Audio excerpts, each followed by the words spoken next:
Noticia extraordinaria en RCN. Buenas noches. Noticias RCN tiene un revelador material gráfico que registra la reciente exhumación del cadáver de Pablo Escobar. Ocurrió un día después de la muerte de su mamá Hermilda Gaviria. Su viuda, María Victoria Henao, quien vive en el extranjero con otra identidad, estuvo en el cementerio Montesacro de Medellín durante el procedimiento. La exhumación tenía dos propósitos. El primero, dilucidar las dudas de un sector de la familia que creía que el cadáver no correspondía al de Pablo Escobar. El segundo, verificar si tiene razón un joven que se presentó para alegar que es hijo de Pablo Escobar. ¿Qué colombiano no recuerda este día? El día en que mataron a Pablo Escobar.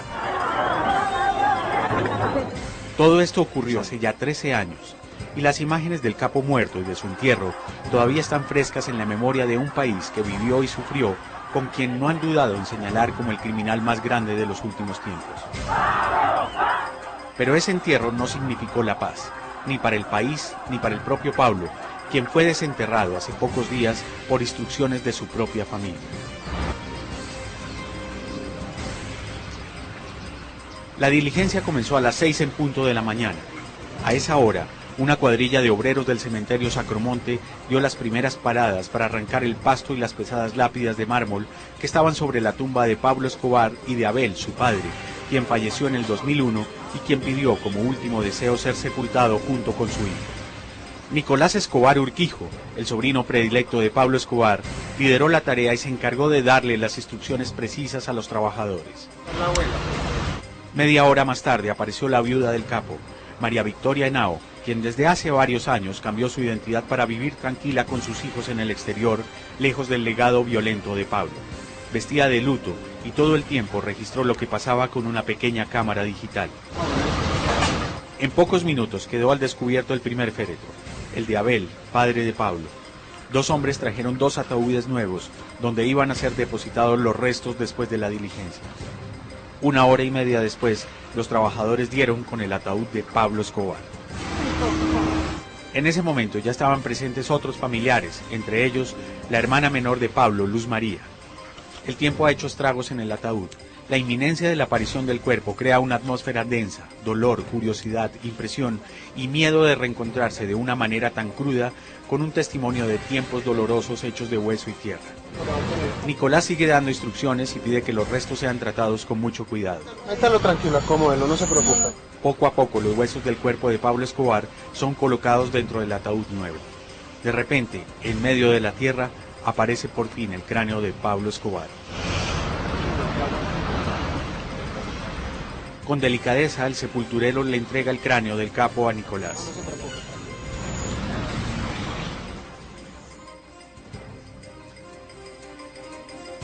El sobrino lo mira y reconoce un rasgo inconfundible. El bigote está puesto acá. Aquí está el bigote del tío. Las hermanas del capo reconocen los objetos con los que fue sepultado. ¿Sí? Para acabar de resolver las dudas sobre si era o no Pablo Escobar, la viuda pregunta por el orificio de la bala que le quitó la vida. ¿A qué lado tenía el orificio? Tía, yo le veo el orificio aquí, que fue donde salió. Mira. Después de verlo de cerca, repasan una teoría que para la familia de Escobar es una certeza. Al capo no lo mataron, se suicidó. Sí, claro. Él se mató. Claro, lógico. Él se mató. En el cráneo reconocen su pelo y una medalla de la Virgen de Atocha con la que lo enterraron en esos días. La estampita del niño de Atocha que mi mamá le metió. Sí. Después de la primera parte de la diligencia, Nicolás Escobar extrae muestras de pelo y un par de dientes con el fin de practicar un examen de ADN. En su segunda sepultura, Pablo vuelve a ser cubierto por la bandera del Medellín firmada por gente que lo adoraba. La familia de Pablo reza.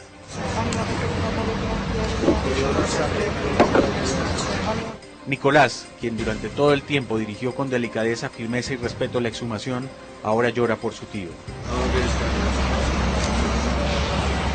Pablo Escobar vuelve a su tumba, quién sabe si ahora sí a descansar en paz.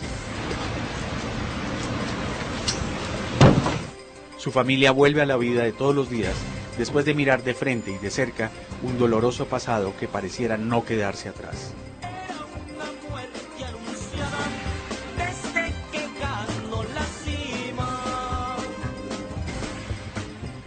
No solo es un sector de la familia el que dudaba de que el cadáver que está en la fosa del cementerio sea el de Pablo Escobar.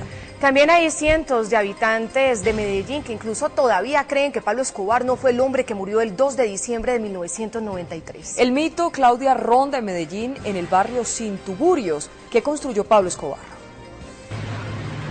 Aunque millones de personas en el mundo vieron esta imagen una y otra vez, 13 años después sobrevive la creencia popular en algunos lugares, especialmente de Medellín, de que el capo aún no ha muerto, que se esconde en algún lugar y que el cadáver enterrado ese 3 de diciembre no era el de Pablo Escobar. Su propia madre, Hermilda, meses antes de fallecer habló con Noticias RCN sobre esta especie de mito. Ojalá estuviera, que pasara un tiempo y que todos los enemigos se fueran perdiendo, como Dios quisiera que perdieran, para que volviera a ayudarle a los pobres como lo hacía. Y hoy, cuando su cuerpo fue exhumado, precisamente para disipar esas dudas, la familia Escobar aún no está del todo convencida. Muchos de nuestras familias, pues, unos dicen que sí es Pablo, otros dicen que no es, entonces la verdad hay muchas dudas, yo no te puedo asegurar que es o que no es. Hablamos con los habitantes del barrio de Medellín que Pablo Escobar regaló a sus seguidores políticos. Se llama Medellín Sin Tuburios y también se llama Pablo Escobar, donde sus habitantes aún creen que el capo vive y lo veneran como una especie de santo popular. Respetamos como esa historia. Nosotros no queremos reconocer que él está muerto, creemos que él está vivo. A la tumba de Pablo Escobar, sin embargo, siguen llegando todos los días, y en especial los días santos, cientos de creyentes que le piden para que les cambie la suerte o para que los aconseje en temas domésticos y hasta sentimentales.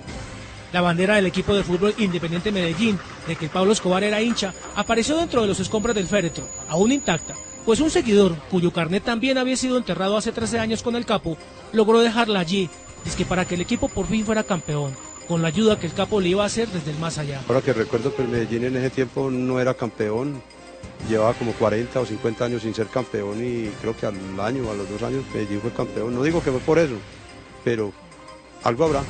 Lo cierto es que 13 años después la familia y quienes conocieron a Pablo Escobar siguen dudando de la muerte del capo.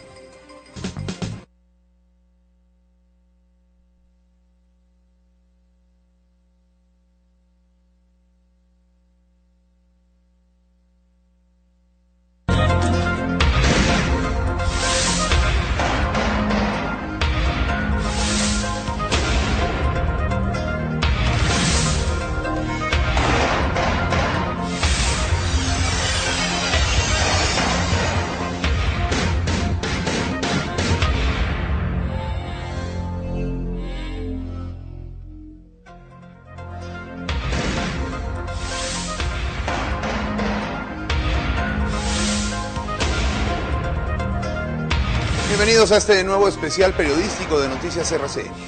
Hace 10 años, en una casa del barrio Los Olivos de Medellín, fue cazado por el bloque de búsqueda Pablo Escobar Gaviria, el narcotraficante más conocido y temido de los últimos tiempos. Un hombre que llegó al Congreso, repartió millones de pesos de su fortuna entre familias pobres del Valle de Aburrá, llevó miles de toneladas de cocaína a Estados Unidos, burló a la justicia, retó al Estado y sembró de dolor y muerte un largo tiempo de la historia del país. El 2 de diciembre de 1993, un día después de su cumpleaños número 44, agentes del bloque de búsqueda, con la colaboración estrecha de los organismos de inteligencia de Estados Unidos, encontraron a un Pablo Escobar acorralado y angustiado por la suerte de su familia. Así terminó una intensa persecución que iniciaron autoridades y delincuentes para encontrar al ingenioso y criminal jefe del cartel de Medellín. Noticias RCN obtuvo fotografías, videos y documentos inéditos que presentaremos a partir de este momento. Y precisamente uno de esos documentos inéditos es el testamento que Pablo Escobar firmó en una notaría de Medellín y que contiene su última voluntad sobre la forma como debían ser repartidos sus bienes. Escobar registró su colección de carros antiguos que hoy está destruida, además de inmuebles sobre los que las autoridades no tenían información y porcelanas y lujosos adornos que él quiso que pasaran a ser de propiedad de sus hermanas. Pero muchos de esos objetos fueron destruidos durante la guerra de Escobar contra el Estado.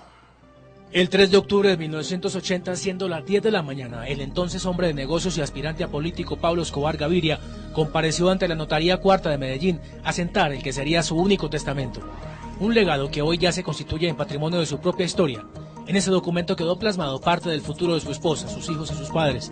El testamento de Pablo Escobar fue desempolvado hace pocos días por su familia en Medellín a propósito de los 10 años de su muerte. Vengo por medio de este público instrumento a disponer la forma como han de repartirse mis bienes una vez ocurrido mi fallecimiento.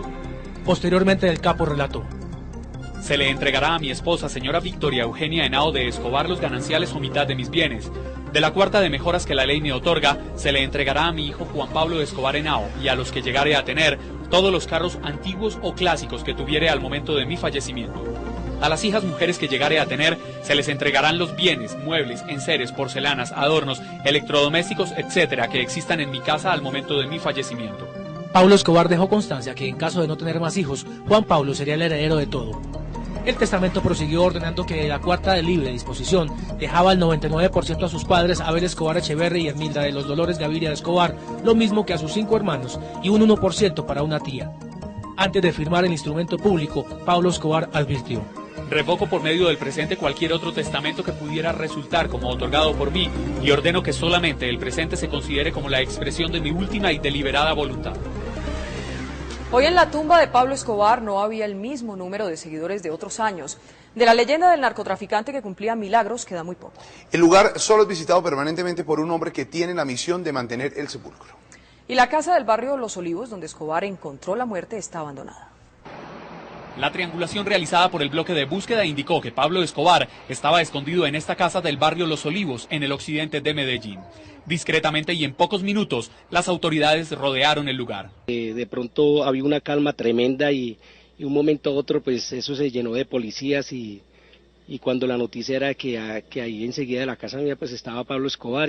10 años después de los hechos que terminaron con la muerte del narcotraficante más buscado del mundo, la vivienda no ha cambiado. Sin embargo, el inmueble permanece vacío. Solo la Fiscalía lo utilizó en alguna época para instalar parte de sus dependencias. Eso hace 10 años pues que siempre han venido, por ejemplo cada año vienen, le traen flores y consecutivamente viene gente de todas partes del mundo, gente pues que quiere ver la casa donde él murió. En los últimos 3 meses nadie ha visitado la casa y el abandono se encargó de destruirla. Mientras tanto, al otro extremo de la ciudad, en el sur, donde reposan los restos de Pablo Escobar, diariamente desde el día de su sepelio, este desconocido se ha dedicado a cuidar su tumba. Las multitudes que a diario llegaban hasta el cementerio Jardines de Montesacro en busca de su lápida se desvanecieron con el tiempo.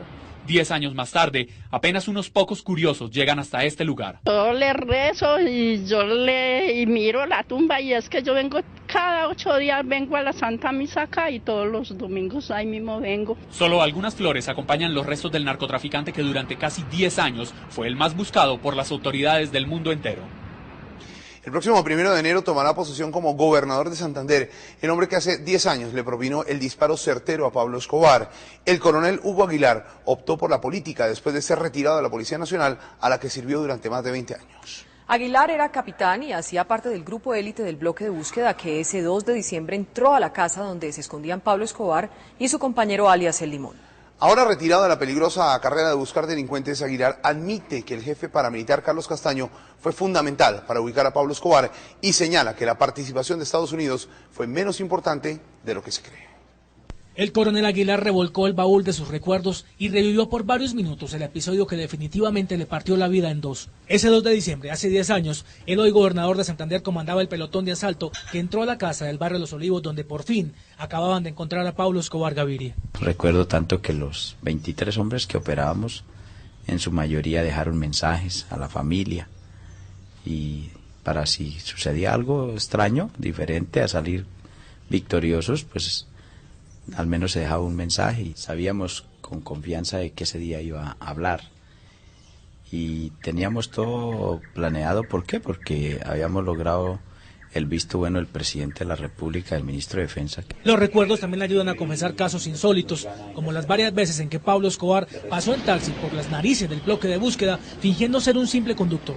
Un agente me llama por radioteléfono, yo lo estaba observando al terminal taxi, llegó y me dijo: jefe, observe ese taxi. Dijo: mire, ese tipo todo mechudo y barbado, se parece a Pablo Escobar. Entonces yo le dije: no creo, está muy gordo, está muy mechudo y todo barbado. Pero él lo dijo así, jocosamente. Y otros dijeron, lo tomaron del pelo, otra gente dijo: eso no es un taxista y así tranquilo. Y efectivamente el hombre pasó, se estacionó frente a la discoteca sin bajarse, le pidió una empanada a una señora, se la alcanzaron, le salió un pasajero, no lo quiso recoger, se comió la empanada y Una fracción de unos 4 minutos, 5 minutos, arrancó. Pero 8 días después se llevó la sorpresa de su vida. Cuando ingresó a la casa de Los Olivos, se encontró al mismo hombre, el presunto taxista, y era Pablo Escobar Gaviria. Nosotros ya nos cercioramos que no había nada en el primer piso, seguimos la avanzada al segundo piso, subiendo las escaleras. Yo iba adelante y lo primero que él dice, aquí está sucediendo algo, y ahora le hablo, y cuelga el teléfono. Cuando él me ve, él inmediatamente dispara, y hizo los primeros disparos, pero nosotros nos protegimos, porque estamos en desventaja, nos tenía en línea de fuego, nosotros no lo teníamos en línea de fuego, sí lo observábamos. Él hace los primeros disparos, trata de irse hacia una habitación, tal vez la habitación estaba con seguro, no pudo abrir la puerta, vuelve y hace otro disparo, y ahí es cuando corre hacia una ventana falsa, un hueco que habían hecho, y ahí nosotros tuvimos línea de fuego y yo le disparé. Ahora se siente con autoridad suficiente para desmentir los rumores según los cuales agentes de la CIA y de la DEA participaron activamente en el operativo. Pero lo que sí confirma y sin tapujos es que los Pepes colaboraron indirectamente y que Carlos Castaño Gil fue su informante. Yo recibía llamadas de él, se hacía pasar por el fantasma y ya le avisaba, decía, mire, tal parte va a estallar, él llamaba, decía que era el fantasma, dije, mira, habla el fantasma con su voz ronca, en este momento va a explotar ya un carro bomba. Y efectivamente la información era exacta y contundente. Y no solamente la recibía Hugo Aguilar de inteligencia, sino también la recibían en Bogotá, la recibían en el mismo ministerio. ¿Y Castaño de dónde llamaba? Castaño llamaba mucho por radioteléfono, entonces era difícil ubicar el sitio. ¿Pablo Escobar tenía infiltrado incluso el mismo bloque de búsqueda? Sí, en la primera etapa de la guerra sí, claro. Nosotros tuvimos infiltrado un capitán, un teniente, un suboficial y un auxiliar de policía. De ahí que mire, el mismo teniente hizo matar o asesinar a 99 hombres de su compañía, del bloque de búsqueda. De esa compañía no queda sino vivo un policía que está en Tuluá Valle, que es parapléjico. Pablo Escobar fue un delincuente resbaladizo. Durante su persecución se tejieron cientos de historias sobre sus fugas en paños menores o el café caliente que encontraban las autoridades cuando lograban ubicar sus escondites. Durante muchos años, Escobar fue una obsesión para el entonces director del DAS, el general Maza Márquez, y luego todo el aparato del Estado se organizó para darle cacería. Muchas veces la astucia del capo burló la sofisticación de los equipos de inteligencia técnica donados por Estados Unidos para rastrearlo. Por lo menos 1000 hombres se dedicaron durante años a seguir los pasos del huidizo narcotraficante. Las apuestas no favorecían al Estado después de la fuga de Pablo Escobar de la catedral. El alto gobierno y funcionarios oficiales sabían que la vida institucional del país estaba en serio peligro. Por eso el presidente Gaviria convocó a un consejo de seguridad en el Palacio Nariño. En medio de la crisis, Fernando Brito, director del DAS, propuso crear una especie de fuerza conjunta que luego se conoció como el bloque de búsqueda. Rafael Pardo me dijo, véngase, que lo necesito aquí ya mismo. Nos sentamos a conversar únicamente él y yo, y me dijo, no, es que yo creo que es una cosa como la que usted dijo, pero eso hay que planearlo muy bien. Entonces ya nos sentamos a mirar, y de allí salió lo que podríamos llamar el bloque de búsqueda. Este grupo élite pasó por varios filtros. Rafael Pardo, ministro de Defensa, Brito en el DAS y el general Gómez Padilla estaban al tanto de cada movimiento de sus hombres. Eran ellos quienes procesaban la información, que era contrastada con los archivos que dejó uno de los grandes perseguidores de Escobar. Lo de Escobar, él dentro de su mente paranoica, esa paranoia que tenía, él tenía como objetivo Luis Carlos Galán y el general Maza. Ya había eliminado a Galán, entonces el único objetivo que tenía por eliminar era el general Maza. Carlos Gustavo Arrieta era el procurador general. Ordenó tomar las fotografías que pusieron al descubierto los lujos en la catedral. Estuvo presente en la entrega. Y hoy, 10 años después, reconoce que la corrupción estuvo a punto de impedir que se ganara la guerra contra el cartel de Medellín. El poder de corrupción de Pablo Escobar, que tenía infiltradas personas en todos los estamentos del Estado, inclusive la misma Procuraduría, que hacían muy difícil cualquier labor de persecución de ese señor, porque cualquier intento de ir tras él siempre se tropezaba con información que salía subrepticiamente de la entidad, que le llegaba a este señor, y por consiguiente cuando las fuerzas de seguridad llegaban a donde él estaba, él ya se había ido. En la policía, el coronel Hugo Martínez fue quien diseñó la estrategia que condujo finalmente al paradero de Escobar. Era el hombre más protegido y gozaba de la absoluta confianza del alto gobierno. Hubiéramos querido una captura, un juicio, él mismo no lo permitió. Y no creo que con eso se termine el problema del narcotráfico en Colombia. Y el propio Javier Peña, quien fue uno de los funcionarios de la DEA comprometidos en esta cacería, reconoció que el éxito de los operativos contra Escobar se debió a la policía colombiana. La operación donde muere Pablo Escobar fue la Policía Nacional de Colombia. Los héroes de verdad, como lo he dicho todo el tiempo y lo sigo diciendo. Fueron 16 meses de persecución contra el que fuera calificado el hombre más buscado del mundo. Más de 1000 hombres participaron en este gigantesco operativo que culminó el miércoles 2 de diciembre de 1993 a las 3:30 de la tarde.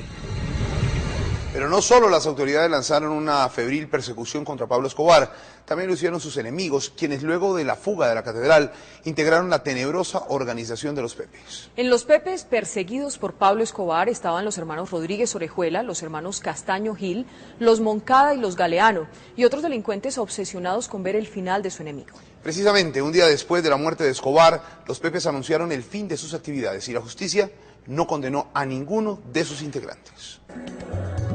Volantes como estos inundaron a Medellín para dar a conocer el nacimiento de un grupo irregular que anunciaba una guerra sin cuartel contra Pablo Escobar. El grupo se hizo llamar Los Pepes, perseguidos por Pablo Escobar. Fue formalizado en noviembre de 1992 en un apartamento ubicado en el exclusivo sector del Poblado en Medellín. A la cita asistieron Fidel Castaño, su hermano Carlos Cero Rodrigo, un exoficial quien ahora dirige el bloque metro de las autodefensas, y Adolfo Paso, don Berna, jefe del recién desmovilizado bloque Cacique Notibara. Ese día se definió que don Berna, según su propia versión citada en el libro Mi Confesión, realizaría los contactos con el cartel de Cali para lograr financiación. Don Berna fue jefe de seguridad de los hermanos Moncada y Galeano, asesinados en la catedral y quienes le administraban parte del dinero de Escobar. Me reuní con la cúpula del cartel de Cali y al regresar le manifesté a la dirección de los Pepes que teníamos el apoyo de esta gente. Cuantificar la guerra contra Pablo es muy difícil. En los 15 meses que duró se gastaron más de $50 millones. La mayor parte la puso el cartel de Cali, en especial los hermanos Rodríguez Orejuela. Los Pepes tuvieron 4 jefes visibles y 45 integrantes más que tenían la misión de recoger información y realizar las acciones militares. Fueron los Pepes los responsables de los atentados contra los edificios Mónaco y Las Colinas y de la muerte de por lo menos 30 personas cercanas a Escobar, entre ellas la de su sobrino Gustavo Gaviria. Al día siguiente de la muerte de Escobar, los Pepes declararon que dejaban de existir y la justicia dictó órdenes de captura contra algunos de sus miembros por conformar grupos ilegales. 10 años después de la muerte de Escobar, 3 integrantes de los Pepes son jefes paramilitares. 2 de ellos, Carlos Castaño y don Berna, hacen parte de la mesa de negociación con el gobierno nacional. Durante muchos años, Roberto Escobar, el hermano mayor de Pablo Escobar, fue cómplice y compañero de andanzas del jefe del cartel de Medellín. Roberto, alias El Osito, se entregó con su hermano y con él se fugó de la catedral. El Osito se enteró de la noticia de la muerte de Pablo Escobar cuando pagaba una pena por el delito de narcotráfico que confesó y por fuga de presos. En la prisión fue blanco de un atentado que lo dejó prácticamente ciego. Ahora, 10 años después, dice que su hermano quería ser presidente, que poco antes de su muerte le había confesado que se iba para la selva a formar un grupo rebelde y que aún sigue creyendo en la teoría de que cuando se vio acorralado, Pablo se suicidó. 10 años después, los recuerdos siguen vivos. Y es que toman vida en esta finca, la finca preferida por el capo para sus fines de semana. Y por la noche, tarde de la noche, dormíamos en esta casa, un pequeño rancho que está a la orilla de la carrilera. Cuando nos avisaron, tipo 4 de la mañana, que llegaba el ejército, nosotros nos levantamos, dormíamos con la ropa. Enseguida de la casa, a 15 metros, pasa el río Cauca.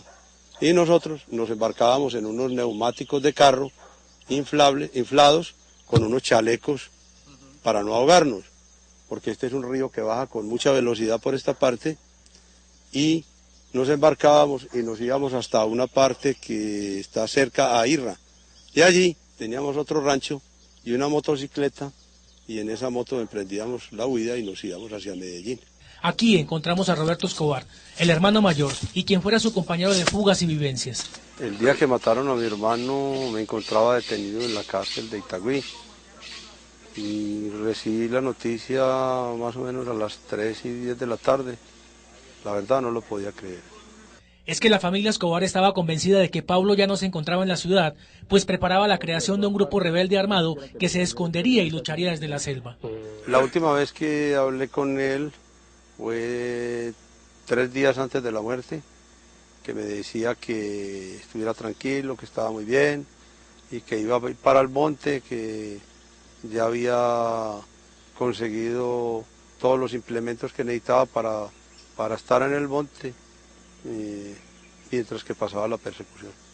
Y es que la familia sigue convencida de que a Pablo lo mató el teléfono, el mismo que él le aconsejaba no utilizar por miedo a ser escuchado por sus perseguidores. Él cometió el error final que era el teléfono. Y él era el que más nos decía a nosotros, no hablen por teléfono, no toquen los teléfonos, no llamen a nadie. Pero él se desesperó por su familia y por sus hijos y empezó a hablar mucho con ellos y eso fue lo que lo llevó al... ¿El teléfono lo mató? Lo mató y él sabía que el teléfono era muy peligroso. Según su hermano, Escobar ya había sido advertido de que el bloque de búsqueda contaba con un aparato sofisticado para captar su voz telefónicamente. Bueno, a él ya le habían mandado a decir que no usara el teléfono, que era mortal. A amigos de él. ¿Del bloque? Amigos de él, no sé, no tengo conocimiento porque pues él estaba en la calle y yo estaba detenido.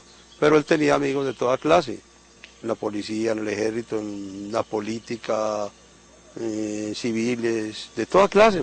Para los Escobar, la muerte de Pablo fue en vano, pues el negocio del narcotráfico aún está vigente. Y mire que el negocio del narcotráfico sigue vivo igual. Primero decían que Pablo era el dueño del 70% de la droga que llegaba a los Estados Unidos. Ahora sí que llega igual. Entonces, yo creo que es muy sencillo. Para acabar con el narcotráfico, acabemos con el cultivo. Poco a poco el nombre de Pablo Escobar se está convirtiendo en un mito, pero para familiares suyos como su mamá, el capo no ha muerto. Mi mamá, hay veces dice que no es, y muchas personas van y le dicen, doña Hermilda, ese no era Pablo, vea, que no era. Mi mamá cree que no es, pero yo personalmente no puedo decir si era o no era, porque yo no lo vi, yo no estuve ahí, entonces estoy en el aire. Si no hubiera muerto Escobar hace 10 años, ¿hoy qué sería? La idea que él tenía era bregar a hacer un arreglo con el gobierno. Y una de las aspiraciones más grandes que él tenía era ser presidente de Colombia. Lo único claro, 10 años después, es que nada quieren volver a saber del tema del narcotráfico, ni de guerras, ni de rencores. Nosotros no tenemos rencor por nadie, al contrario, le pedimos a Dios nuestro Señor perdón por lo que hizo mi hermano y perdón por lo que hicieron los enemigos de mi hermano. En Argentina, a la espera de la definición de si tienen que ir a juicio, viven hoy María Victoria Henao y Juan Pablo y Manuela Escobar, la esposa y los hijos de Pablo Escobar. Ellos eran la mayor debilidad del narcotraficante, sufrieron los efectos de la persecución de las autoridades y de los enemigos. Y tras la muerte de Escobar conocieron el rechazo en el mundo entero. Inclusive la esposa y los hijos de Pablo Escobar viajaron a África para buscar iniciar una nueva vida, pero regresaron angustiados por la pobreza y las dificultades. 4 días antes de la muerte de Escobar, su esposa y sus 2 hijos habían sido expuestos a una vergüenza pública que fue reseñada en todo el mundo.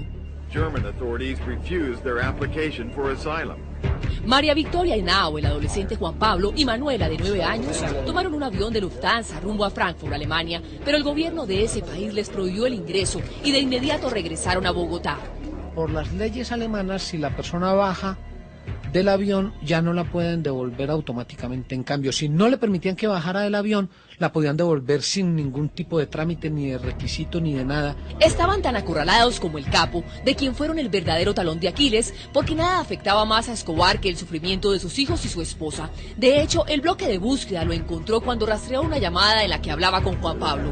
Cuando él intentó sacar su familia, nosotros vimos eso como una amenaza terrible para el país. O sea, pensamos que ese esfuerzo que él estaba haciendo, que ese desespero que él tenía por sacarla, era porque se iba a jugar el todo por el todo. Después de ese 2 de diciembre, ningún país les concedió el asilo. Finalmente, con la ayuda del fiscal Gustavo de Grave, obtuvieron nuevas identidades y empezaron a llamarse María Isabel Santos Caballero, Juan Sebastián y Juana Marroquín Santos. Estamos llegando a límites desesperantes y hermanita no aguanta, porque esto es una cárcel con lujos, a pesar de que no estamos detenidos. El 16 de noviembre de 1994 partieron en un viaje desesperado hacia el único territorio que les daba la oportunidad de una nueva vida a cambio de una donación de $200.000, Mozambique, en África. Pero el espanto de la pobreza los sacó de allí 5 días después. Luego de un largo viaje, llegaron a Buenos Aires el 24 de diciembre de ese mismo año, donde lograron iniciar la nueva vida que anhelaban. Pero esta les duró hasta 1999, cuando un contador contratado para sus empresas inmobiliarias en Uruguay y Argentina descubrió sus verdaderas identidades. Primero fueron extorsionados, después un canal de televisión reveló que la viuda y los hijos de Escobar estaban en Argentina e inmediatamente ella y su hijo fueron arrestados por enriquecimiento ilícito y falsedad en documento. Tengo 10 días para resolver, tal vez resuelva antes. Estoy trabajando, todo mi juzgado está trabajando. María Victoria Henao estuvo presa 2 años, luego quedó en libertad y en octubre del año pasado un fiscal pidió la nulidad del proceso. Mientras aguardan el resultado de este fallo, ella y sus hijos, con sus nuevas identidades, siguen intentando romper con el pasado y vivir como una familia normal. A pesar de que durante una época de su vida Pablo Escobar estuvo en la clandestinidad, de todos los momentos trascendentales que vivió hay un registro fotográfico. Sí, Vicky, en álbumes familiares y otros que están en poder de las autoridades aparecen fotografías en las que está Escobar desde el día de su primera comunión y su matrimonio hasta las fiestas en la catedral o su aventura política con importantes dirigentes liberales del país. Noticias RCN presenta parte de ese registro fotográfico inédito de Pablo Escobar. El álbum fotográfico que está en poder de Noticias RCN registra momentos cruciales de la vida del capo, desde su primera comunión, su matrimonio y la visita a la Casa Blanca, hasta las reuniones con reconocidos dirigentes políticos y el testimonio de su última etapa, que empezó en la catedral y terminó en el tejado de una casa en Medellín. La familia, sus primeros años en Río Negro, la primera comunión con sus amigos y su hermano Roberto, su matrimonio, la única visita al imperio,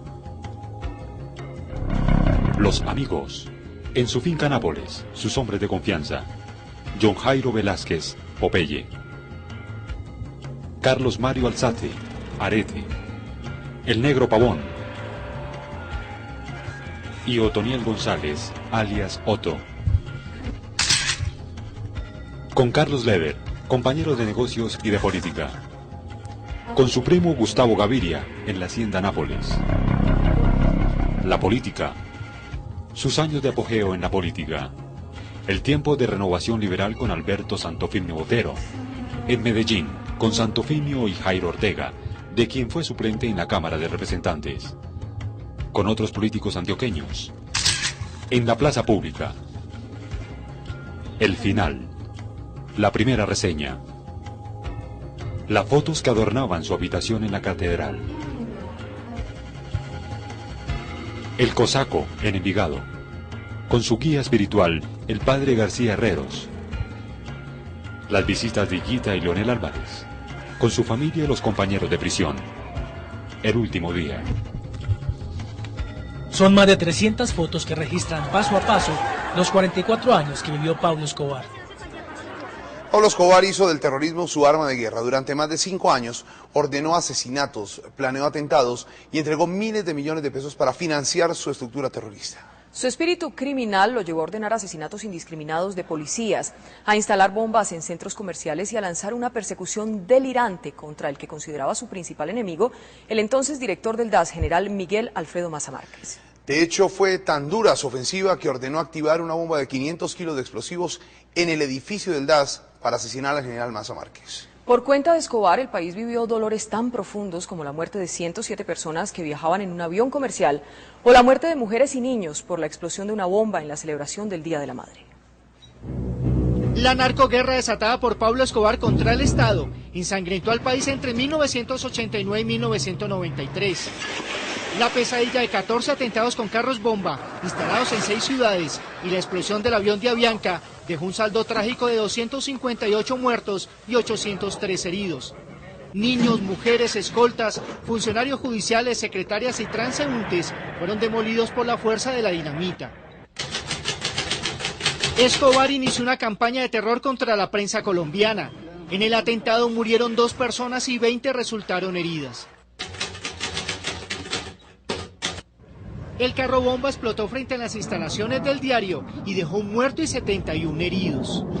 El atentado cerró la ofensiva del narcoterrorismo contra el periódico capitalino, inaugurada con el asesinato de su director Guillermo Cano y amenazas de muerte contra sus periodistas. Un avión de la aerolínea Avianca, que cubría la ruta Bogotá-Cali, explotó 10 minutos después de alzar vuelo. La bomba fue colocada debajo de uno de los asientos. Murieron 107 personas. Alias Pinina instaló un bus cargado con 800 kilos de dinamita muy cerca de la plaza de Palo Quemao. El vehículo explotó a las 8 de la mañana, cuando el director del DAS, general Miguel Maza Márquez, apenas se acomodaba en su oficina. El vidrio de mi oficina, que era blindado, salió desprendido como un proyectil y me cayó encima del escritorio y lo aplastó. La secretaria mía, con quien había compartido unos minutos, unos segundos, murió aplastada. Todos mis escoltas que estaban conmigo ahí murieron, menos yo. La explosión del coche bomba provocó la muerte de 2 personas que a esa hora transitaban por el lugar y dejó 94 heridos. Simultáneamente, otro carrobomba explotó cerca del centro comercial del barrio Quirigua, matando a 15 personas e hiriendo a 56. 2 vehículos cargados con 60 kilos de dinamita explotaron con un intervalo de 10 minutos. Los atentados provocaron la muerte de 4 personas. El caos se apoderó de los sectores. Esta vez 100 personas resultaron heridas. El carro bomba fue instalado por integrantes de la banda La Terraza. 11 personas murieron y 108 resultaron heridas. Durante 10 años, para afianzar su poder, Pablo Escobar ordenó el asesinato de funcionarios públicos, familiares de dirigentes, candidatos presidenciales, magistrados, policías y periodistas. 5 meses después del atentado en el centro comercial de la 93 en Bogotá, la carrera delictiva de Pablo Escobar llegaba a su final en el techo de una casa del barrio Los Olivos de Medellín. Esa ofensiva criminal de Escobar dejó dolorosas huellas en miles de familias colombianas, desde las humildes de las víctimas de bombas indiscriminadas hasta las de clases dirigentes como las de Francisco Santos o Maruja Pachón, que fueron víctimas del secuestro. Noticias RCN habló con 2 de esas víctimas. La esposa del ministro Rodrigo Lara Bonilla, asesinado por el cartel de Medellín en 1984, y un trabajador del DAS que quedó seriamente lesionado por la explosión del carro bomba en ese edificio. Con dramas distintos, los dos representan el dolor provocado por un criminal que no conocía límites. Estas imágenes fueron grabadas hace 19 años. Nancy Restrepo de Lara Bonilla solo tenía 27 años y enfrentó la viudez con 3 hijos, Paulo de 3 años, Jorge Andrés de 7 y Rodrigo Lara de 9. Hoy, casi 20 años después, al lado de su hijo menor, todavía se le quiebra la voz cuando recuerda a su esposo. No nos podemos quedar en lágrimas, tenemos que seguir adelante.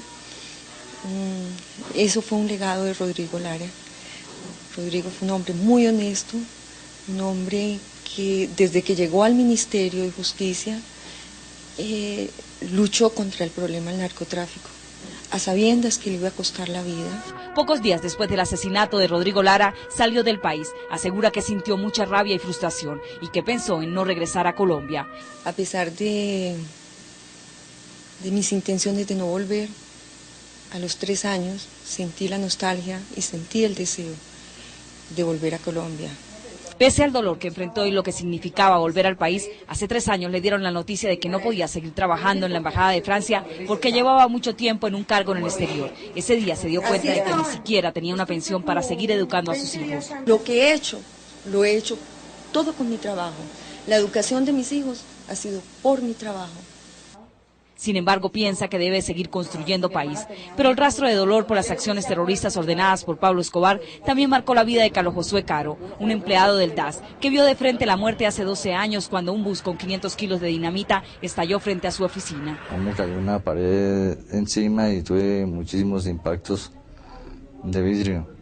Tras la explosión, Caro presentó una perforación pulmonar, fracturas en la pelvis, el omoplato y recibió 69 esquirlas de vidrio que lo mantuvieron 1 mes y medio en cuidados intensivos. Saliendo secuelas de todo tipo, respiratoria, muscular, psicológicas y impacto cerebral, es decir, que se me pierde el conocimiento. Pero el luto y la desolación también tocó la casa de periodistas, magistrados, jueces, políticos, al menos 300 policías y cientos de personas que fueron víctimas de uno de los hombres más sanguinarios del mundo. Uno de los momentos cruciales de la vida de Pablo Escobar se produjo cuando tomó la decisión de someterse a la justicia al amparo de los decretos 2047 y 3030. El entonces director de Instrucción Criminal, Carlos Eduardo Mejía, fue testigo de excepción de la difícil negociación para la entrega. Hoy desde el retiro recuerda esos angustiosos momentos. El 19 de junio de 1991 fue un día histórico para la justicia colombiana. Pablo Escobar, el hombre más buscado del mundo, se había sometido a las autoridades. El entonces director de Instrucción Criminal y exmagistrado de la Corte Suprema de Justicia, Carlos Eduardo Mejía, recibió al capo del cartel de Medellín y lo condujo hasta la cárcel. Eso fue en el sector del Poblado, en Medellín, en una zona verde, plana, Rafael Pardo señala que tal vez era un jardín. Yo no recuerdo bien si era un jardín o era una pequeña cancha de fútbol. Fue el fin de un proceso lleno de tensiones de las dos partes, al punto que por poco fracasa 2 días antes de la entrega de Escobar y sus hombres. Yo, pues, no estaba dispuesto a discutir las cosas bajo la terminología, el lenguaje y las razones que me estaba dando él. Ya en la catedral, Mejía tuvo su primer contacto directo con Pablo Escobar. Ni intenté, ni en general él intentó mayor conversación conmigo. Es absolutamente cierto que yo prácticamente crucé un ¿cómo está, señor? ¿Cómo está, doctor? Y un mensaje del capo del cartel de Medellín para el presidente César Gaviria.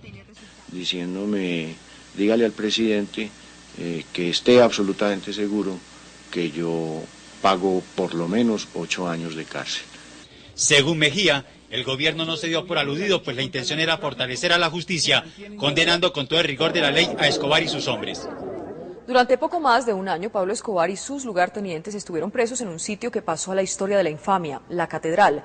Una construcción en la que en medio de increíbles lujos y excesos Escobar siguió en sus andanzas. Cuando el gobierno pensó en trasladar a Escobar y a sus hombres a una guarnición militar, estos decidieron escapar. Para hacerlo secuestraron al viceministro de Justicia, al director de prisiones y al director de la cárcel. Desde entonces la catedral quedó vacía y estuvo allí como un silencioso testimonio del poder de la mafia. Hoy se encuentra en ruinas y saqueada por los buscadores de tesoros.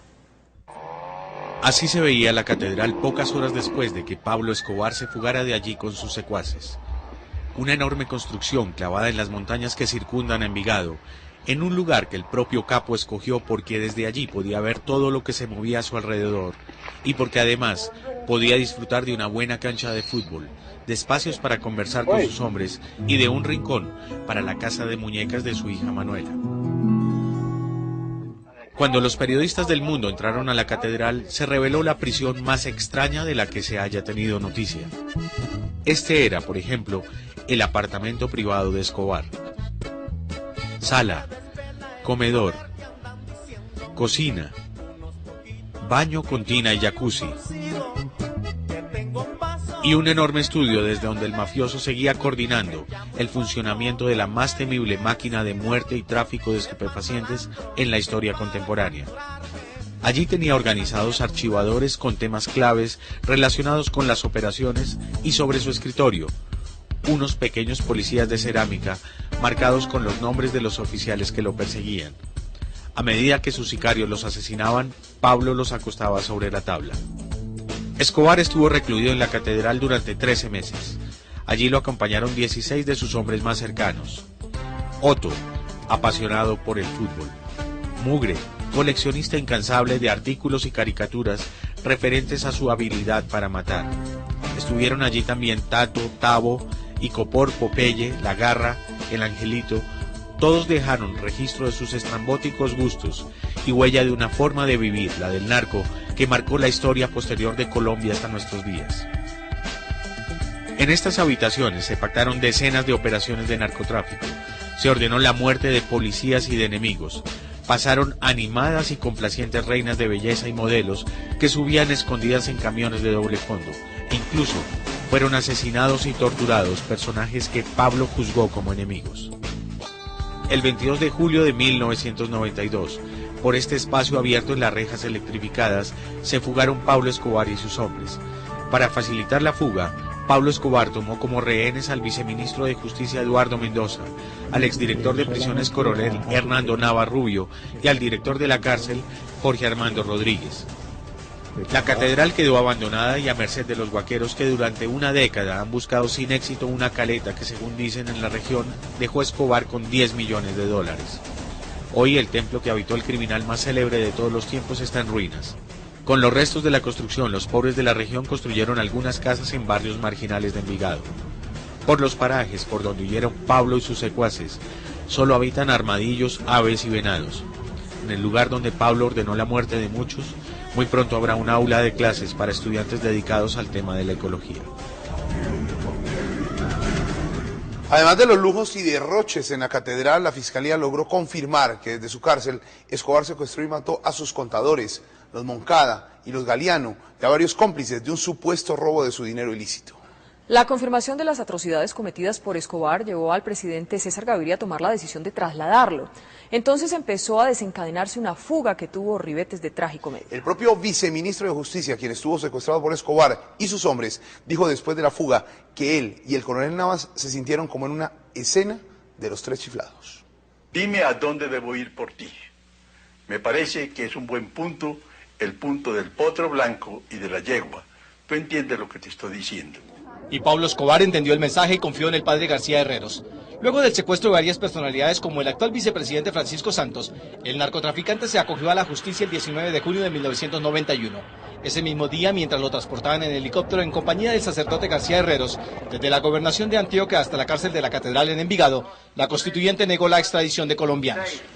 7, 8, 9, 10, 11. Después se entregaron sus lugartenientes. Los 13 meses y 3 días que permaneció preso Pablo Escobar, estuvo acompañado por 16 de sus hombres de confianza, entre quienes se encontraban alias El Mugre, Palomo, La Garra, Icopor y Angelito, todos con remoquetes tan insólitos como peligrosos. Entre las distintas ramas. Al poco tiempo, el fiscal Gustavo de Grave denunció que Pablo Escobar estaba delinquiendo desde la cárcel y el gobierno de César Gaviria decidió trasladarlo de prisión. Desde la cárcel de Envigado, Pablo Escobar continuaba involucrado directa y personalmente en la comisión de delitos. Pero la noticia le llegó primero al capo del narcotráfico que los emisarios encargados de comunicarla. Ese 22 de junio de 1992, Escobar y sus hombres secuestraron dentro de la prisión al viceministro de Justicia Eduardo Mendoza y al director de prisiones coronel Hernando Navas Rubio. Cuando se decidió tomarse militarmente la cárcel, Pablo Escobar ya no se encontraba. Había huido con la complicidad de la noche y de varios guardianes.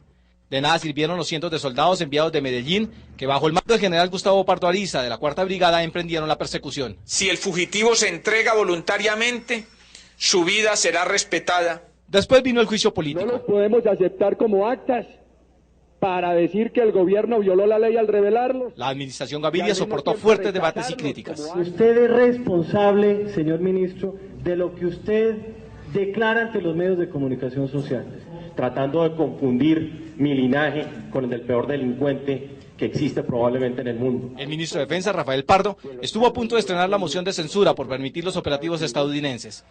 En la cuerda floja quedaron la política de sometimiento y la seguridad de las primeras prisiones llamadas cárceles de máxima seguridad. La gran habilidad de Pablo Escobar para el crimen tiene una prueba contundente, la increíble organización de un ejército de sicarios capaz de ejecutar cualquier acción sin dudar por un solo instante. Entre los lugartenientes más reconocidos de Escobar estaban los hermanos Muñoz Mosquera y Prisco Lopera, dos familias de criminales con una fidelidad a Escobar a toda prueba. Algunos de sus terroristas de confianza se entregaron con él en la catedral y vivieron con él la aventura de la fuga y la persecución de las autoridades y de los pepes. Pero como él, muchos murieron en esa carrera y muy pocos pagaron una condena y recobraron la libertad.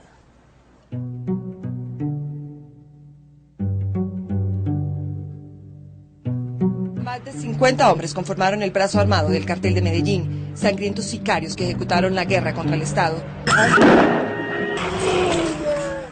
Muchos eran jóvenes de las comunas que crecieron bajo la sombra de Pablo Escobar. El capo los enlistó en su ejército privado a cambio de millonarios sueldos, protección para su familia y la posibilidad de tener contacto con lindas mujeres. De la tenebrosa lista que investigó la Fiscalía bajo el proceso número 10.676, solo 14 quedan vivos y 10 permanecen tras las rejas. John Jairo Velázquez Vázquez, conocido como Popeye, confesó su participación en el magnicidio de Luis Carlos Galán, en el secuestro del entonces candidato a la alcaldía de Bogotá, Andrés Pastrana, y en el negocio del narcotráfico. Hoy cumple una condena de 26 años de prisión. Yo no me declaro como un tipo totalmente enemigo de la sociedad. Sin duda, fue uno de los hombres más cercanos a Escobar durante su detención en la catedral. Uno de los 4 lugartenientes que hoy están en libertad y sin deudas con la justicia es Carlos Mario Alzate Urquijo, conocido como El Arete.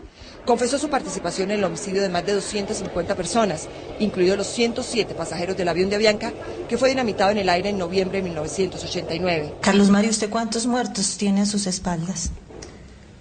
No recuerdo. ¿Perdió la cuenta? No, es que nunca hago cuenta de eso porque creo que es muy tenebroso. El Arete fue condenado a 20 años de prisión y recobró su libertad hace 2 años por buen comportamiento, trabajo y estudio.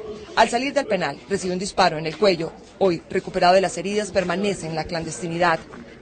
Para las autoridades, El Arete fue el hombre clave en el manejo que desde la cárcel le dio Escobar a su grupo de sicarios.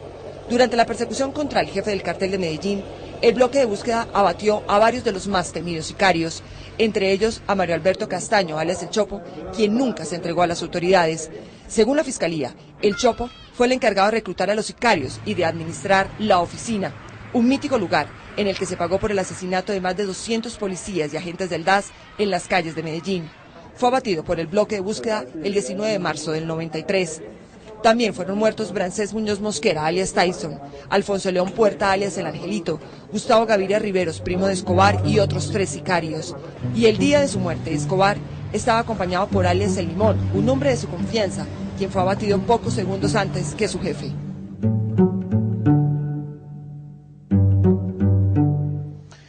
Consultamos la opinión de los colombianos acerca de sus sentimientos frente a Escobar 10 años después de su muerte. ¿Usted opina? En RCN.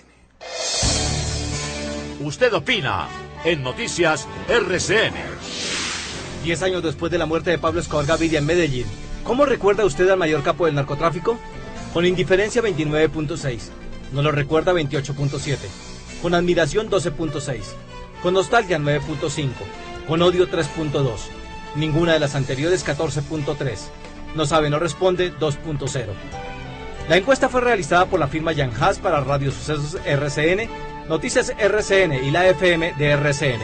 Esta es la ficha técnica. En minutos les contaremos cuál es la herencia de Escobar, que será inmortalizada, y haremos un recorrido por el museo que contiene singulares objetos que pertenecieron al capo. Hacemos una pausa y ya regresamos con este especial de Noticias RCN. Pablo Escobar, 10 años después.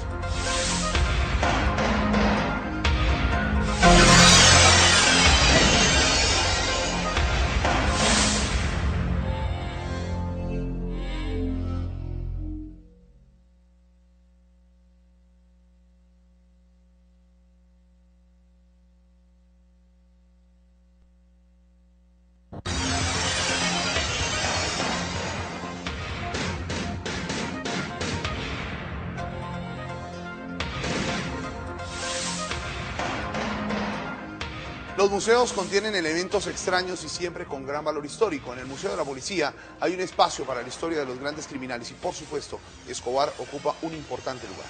Allí encontramos inclusive la teja sobre la que cayó Pablo Escobar el día de su muerte. La última llamada que se le pudieron interceptar, entonces este teléfono es el que él estaba utilizando. Este es el teléfono móvil que Pablo Escobar utilizaba para hablar con su hijo en el momento en que la policía rastreó la llamada y llegó hasta la casa del barrio Los Olivos de Medellín, donde se escondía. Junto con el teléfono, la policía recopiló los objetos más representativos y los llevó a la sala de penas y castigos del museo de la institución. Allí se retrata el paso a través de los años de los criminales más peligrosos del país. Sí, que se quiere mostrar es qué hizo la policía. ¿Qué hizo que la policía, qué hizo en cuanto a la persecución y que se dio de baja a Pablo Escobar? Aquí se encuentran los más modernos equipos de la época que sirvieron para interceptar las llamadas del capo más buscado por las autoridades. Equipo para interceptar llamadas que hacía Pablo Escobar acá. En el museo se muestran todas las etapas de esplendor y frustración que vivió Pablo Escobar, como político, como prisionero, hasta su muerte. A ver, acá tenemos la chaqueta que se encontró en la casa donde dieron de baja a Pablo Escobar. Incluso aparecen las poderosas armas incautadas a Escobar y sus lugartenientes. O sea que en el mercado todavía existen estas armas, lo que es la UCI, los fusiles, las escopetas también, estas armas todavía en el mercado existen. También están los lujos, como esta motocicleta Harley Davidson, que era propiedad de alias El Arete. El museo deja al descubierto los secretos mejor guardados del bloque de búsqueda de la policía que abatió a Pablo Escobar. Terremoto era el caballo preferido de Pablo Escobar, un animal que también sufrió los efectos de la guerra declarada por su amo. Sus enemigos lo secuestraron y lo devolvieron castrado. Pero ahora la familia Escobar quiere mantener la raza y por eso inició los trámites para clonar al caballo.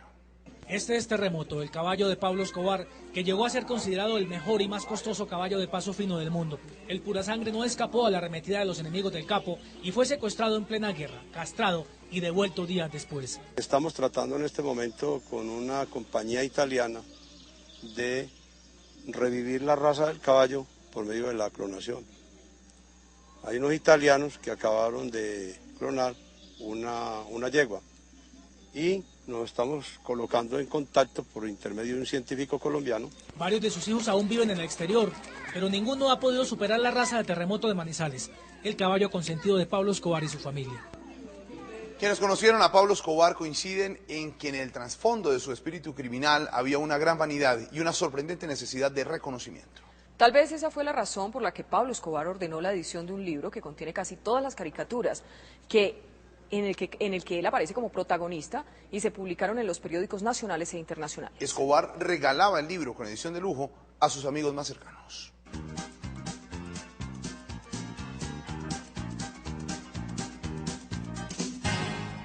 Estas ya famosas caricaturas hacen parte de las múltiples publicaciones que en las décadas de los 80 y 90 se hicieron sobre el narcotraficante más peligroso de todos los tiempos. Lo curioso es que casi todas fueron recogidas y publicadas por el mismo Pablo Escobar. Cuando se abrieron las puertas de la catedral, un oficial de la policía quedó sorprendido. Encontró este libro titulado Pablo Escobar en caricaturas, en edición de lujo, forrado en cuero y con la firma y huella en oro del jefe del cartel de Medellín. El libro recoge todos los temas que de una u otra forma estuvieron relacionados con Pablo Escobar. La histórica reunión en Panamá con un grupo de narcotraficantes y políticos. La entrega de los extraditables y el mismo Pablo Escobar. Las críticas de los medios a la vida del capo en prisión y los dineros calientes en la política y el deporte. En la publicación también aparecen las fotografías más famosas.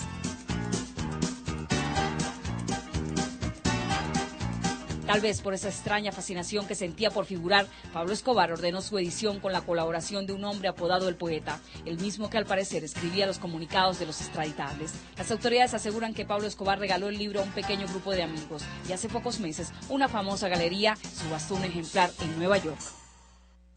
La vida de Pablo Escobar fue como el guión de una película violenta, llena de suspenso y aventura. La forma de vivir, el carácter extraño, su talento para el crimen y el arrojo al enfrentar a sus enemigos han sido temas de innumerables libros, documentales y canciones. En el género de los corridos, la música predilecta de narcotraficantes y otros delincuentes, están reconstruidos episodios enteros de la vida del capo. Y el cine también se ocupó de Escobar. El Padrino was Señor Pablo Escobar. And for those of you living on the moon for the last 20 years, he was it, the boss of it all, El Mágico. Este es el Pablo Escobar de Hollywood. En Soplo, la película protagonizada por Johnny Depp y Penélope Cruz, el patrón es un personaje determinante en la historia, pero fugaz en la pantalla. No pasa igual en la literatura. Sobre la vida del narco más famoso de los años 80, se han escrito decenas de libros. La vida, soy un bacán, soy el rey de los disfraces. La familia, No tuve nada cuando solo era un infante. la fuga,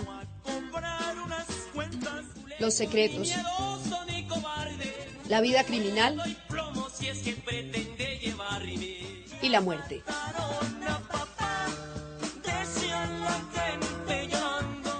Esa muerte que también obsesionó a los productores del documental Killing Pablo, que logró increíbles niveles de sintonía en Estados Unidos.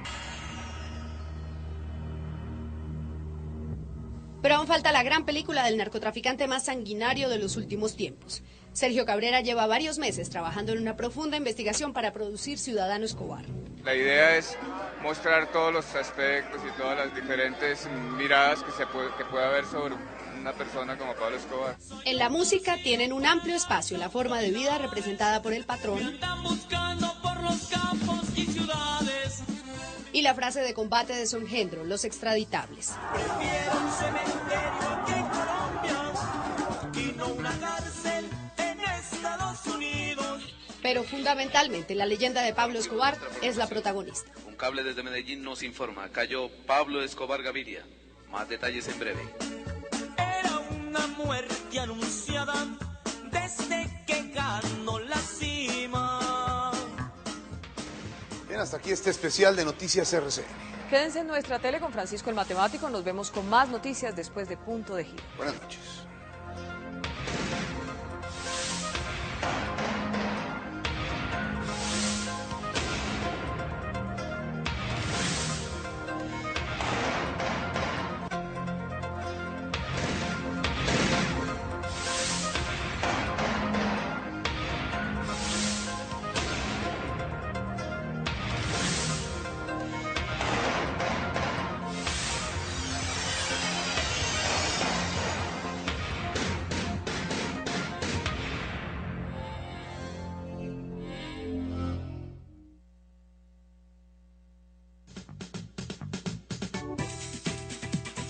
Bretaña acompaña tus mejores momentos.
el gobierno pensó en trasladar a Escobar y a sus hombres a una guarnición militar, estos decidieron escapar. Para hacerlo secuestraron al viceministro de Justicia, al director de prisiones y al director de la cárcel. Desde entonces la catedral quedó vacía y estuvo allí como un silencioso testimonio del poder de la mafia. Hoy se encuentra en ruinas y saqueada por los buscadores de tesoros. Así se veía la catedral pocas horas después de que Pablo Escobar se fugara de allí con sus secuaces. Una enorme construcción clavada en las montañas que circundan a Envigado, en un lugar que el propio capo escogió porque desde allí podía ver todo lo que se movía a su alrededor y porque además podía disfrutar de una buena cancha de fútbol, de espacios para conversar con sus hombres y de un rincón para la casa de muñecas de su hija Manuela. Cuando los periodistas del mundo entraron a la catedral, se reveló la prisión más extraña de la que se haya tenido noticia. Este era, por ejemplo, el apartamento privado de Escobar. Sala, comedor, cocina, baño con tina y jacuzzi. Y un enorme estudio desde donde el mafioso seguía coordinando el funcionamiento de la más temible máquina de muerte y tráfico de estupefacientes en la historia contemporánea. Allí tenía organizados archivadores con temas claves relacionados con las operaciones y sobre su escritorio, unos pequeños policías de cerámica marcados con los nombres de los oficiales que lo perseguían. A medida que sus sicarios los asesinaban, Pablo los acostaba sobre la tabla. Escobar estuvo recluido en la catedral durante 13 meses. Allí lo acompañaron 16 de sus hombres más cercanos. Otto, apasionado por el fútbol. Mugre, coleccionista incansable de artículos y caricaturas referentes a su habilidad para matar. Estuvieron allí también Tato, Tavo, Icopor, Popeye, La Garra, El Angelito. Todos dejaron registro de sus estrambóticos gustos y huella de una forma de vivir, la del narco, que marcó la historia posterior de Colombia hasta nuestros días. En estas habitaciones se pactaron decenas de operaciones de narcotráfico, se ordenó la muerte de policías y de enemigos, pasaron animadas y complacientes reinas de belleza y modelos que subían escondidas en camiones de doble fondo, incluso fueron asesinados y torturados personajes que Pablo juzgó como enemigos. El 22 de julio de 1992, por este espacio abierto en las rejas electrificadas, se fugaron Pablo Escobar y sus hombres. Para facilitar la fuga, Pablo Escobar tomó como rehenes al viceministro de Justicia Eduardo Mendoza, al exdirector de prisiones coronel Hernando Nava Rubio y al director de la cárcel Jorge Armando Rodríguez. La catedral quedó abandonada y a merced de los guaqueros que durante una década han buscado sin éxito una caleta que, según dicen en la región, dejó Escobar con $10 millones. Hoy el templo que habitó el criminal más célebre de todos los tiempos está en ruinas. Con los restos de la construcción, los pobres de la región construyeron algunas casas en barrios marginales de Envigado. Por los parajes por donde huyeron Pablo y sus secuaces, solo habitan armadillos, aves y venados. En el lugar donde Pablo ordenó la muerte de muchos, muy pronto habrá un aula de clases para estudiantes dedicados al tema de la ecología.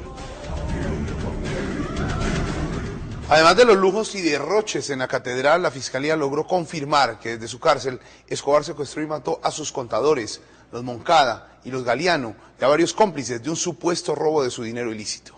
La confirmación de las atrocidades cometidas por Escobar llevó al presidente César Gaviria a tomar la decisión de trasladarlo. Entonces empezó a desencadenarse una fuga que tuvo ribetes de tragicomedia. El propio viceministro de Justicia, quien estuvo secuestrado por Escobar y sus hombres, dijo después de la fuga que él y el coronel Navas se sintieron como en una escena de Los Tres Chiflados. Dime a dónde debo ir por ti. Me parece que es un buen punto el punto del potro blanco y de la yegua. Tú entiendes lo que te estoy diciendo. Y Pablo Escobar entendió el mensaje y confió en el padre García Herreros. Luego del secuestro de varias personalidades como el actual vicepresidente Francisco Santos, el narcotraficante se acogió a la justicia el 19 de junio de 1991. Ese mismo día, mientras lo transportaban en helicóptero en compañía del sacerdote García Herreros, desde la gobernación de Antioquia hasta la cárcel de la Catedral en Envigado, la constituyente negó la extradición de colombianos. 7, 8, 9, 10, 11. Después se entregaron sus lugartenientes. Los 13 meses y 3 días que permaneció preso Pablo Escobar, estuvo acompañado por 16 de sus hombres de confianza, entre quienes se encontraban alias El Mugre, Palomo, La Garra, Icopor y Angelito, todos con remoquetes tan insólitos como peligrosos. Entre las distintas ramas. Al poco tiempo, el fiscal Gustavo de Grave denunció que Pablo Escobar estaba delinquiendo desde la cárcel y el gobierno de César Gaviria decidió trasladarlo de prisión. Desde la cárcel de Envigado Pablo Escobar continuaba involucrado directa y personalmente en la comisión de delitos. Pero la noticia le llegó primero al capo del narcotráfico que los emisarios encargados de comunicarla. Ese 22 de junio de 1992, Escobar y sus hombres secuestraron dentro de la prisión al viceministro de Justicia Eduardo Mendoza y al director de prisiones, coronel Hernando Navas Rubio. Cuando se decidió tomarse militarmente la cárcel, Pablo Escobar ya no se encontraba. Había huido con la complicidad de la noche y de varios guardianes. De nada sirvieron los cientos de soldados enviados de Medellín, que bajo el mando del general Gustavo Pardo Ariza de la Cuarta Brigada emprendieron la persecución. Si el fugitivo se entrega voluntariamente, su vida será respetada. Después vino el juicio político. No los podemos aceptar como actas para decir que el gobierno violó la ley al revelarlos. La administración Gaviria soportó fuertes debates y críticas. Usted es responsable, señor ministro, de lo que usted declara ante los medios de comunicación social, tratando de confundir mi linaje con el del peor delincuente que existe probablemente en el mundo. El ministro de Defensa, Rafael Pardo, estuvo a punto de estrenar la moción de censura por permitir los operativos estadounidenses. En la cuerda floja quedaron la política de sometimiento y la seguridad de las primeras prisiones llamadas cárceles de máxima seguridad. La gran habilidad de Pablo Escobar para el crimen tiene una prueba contundente: la increíble organización de un ejército de sicarios capaz de ejecutar cualquier acción sin dudar por un solo instante. Entre los lugartenientes más reconocidos de Escobar estaban los hermanos Muñoz Mosquera y Pisco Lopera, dos familias de criminales con una fidelidad de Escobar a toda prueba. Algunos de sus terroristas de confianza se entregaron con él en la catedral y vivieron con él la aventura de la fuga y la persecución de las autoridades y de los pepes. Pero como él, muchos murieron en esa carrera y muy pocos pagaron una condena y recobraron la libertad.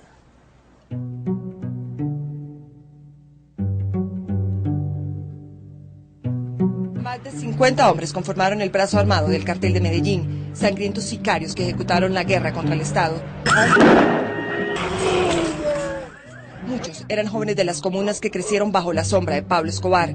El capo los enlistó en su ejército privado a cambio de millonarios sueldos, protección para su familia y la posibilidad de tener contacto con lindas mujeres.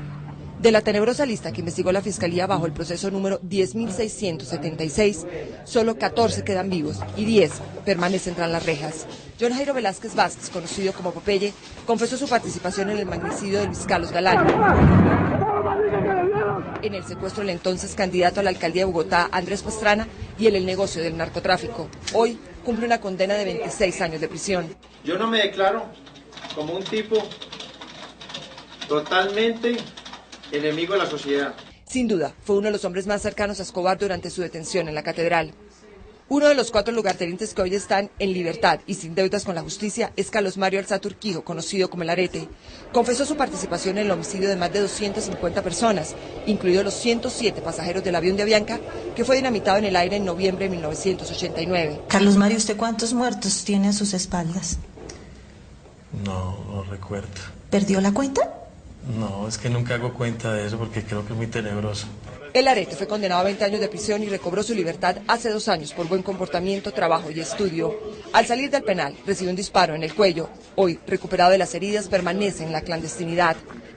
Para las autoridades, El Arete fue el hombre clave en el manejo que desde la cárcel le dio Escobar a su grupo de sicarios. Durante la persecución contra el jefe del cartel de Medellín, el bloque de búsqueda abatió a varios de los más temidos sicarios, entre ellos a Mario Alberto Castaño, alias El Chopo, quien nunca se entregó a las autoridades. Según la Fiscalía, El Chopo fue el encargado de reclutar a los sicarios y de administrar La Oficina, un mítico lugar en el que se pagó por el asesinato de más de 200 policías y agentes del DAS en las calles de Medellín. Fue abatido por el bloque de búsqueda el 19 de marzo del 93. También fueron muertos Brancés Muñoz Mosquera, alias Tyson, Alfonso León Puerta, alias El Angelito, Gustavo Gaviria Riveros, primo de Escobar, y otros 3 sicarios. Y el día de su muerte, Escobar estaba acompañado por alias El Limón, un hombre de su confianza, quien fue abatido pocos segundos antes que su jefe.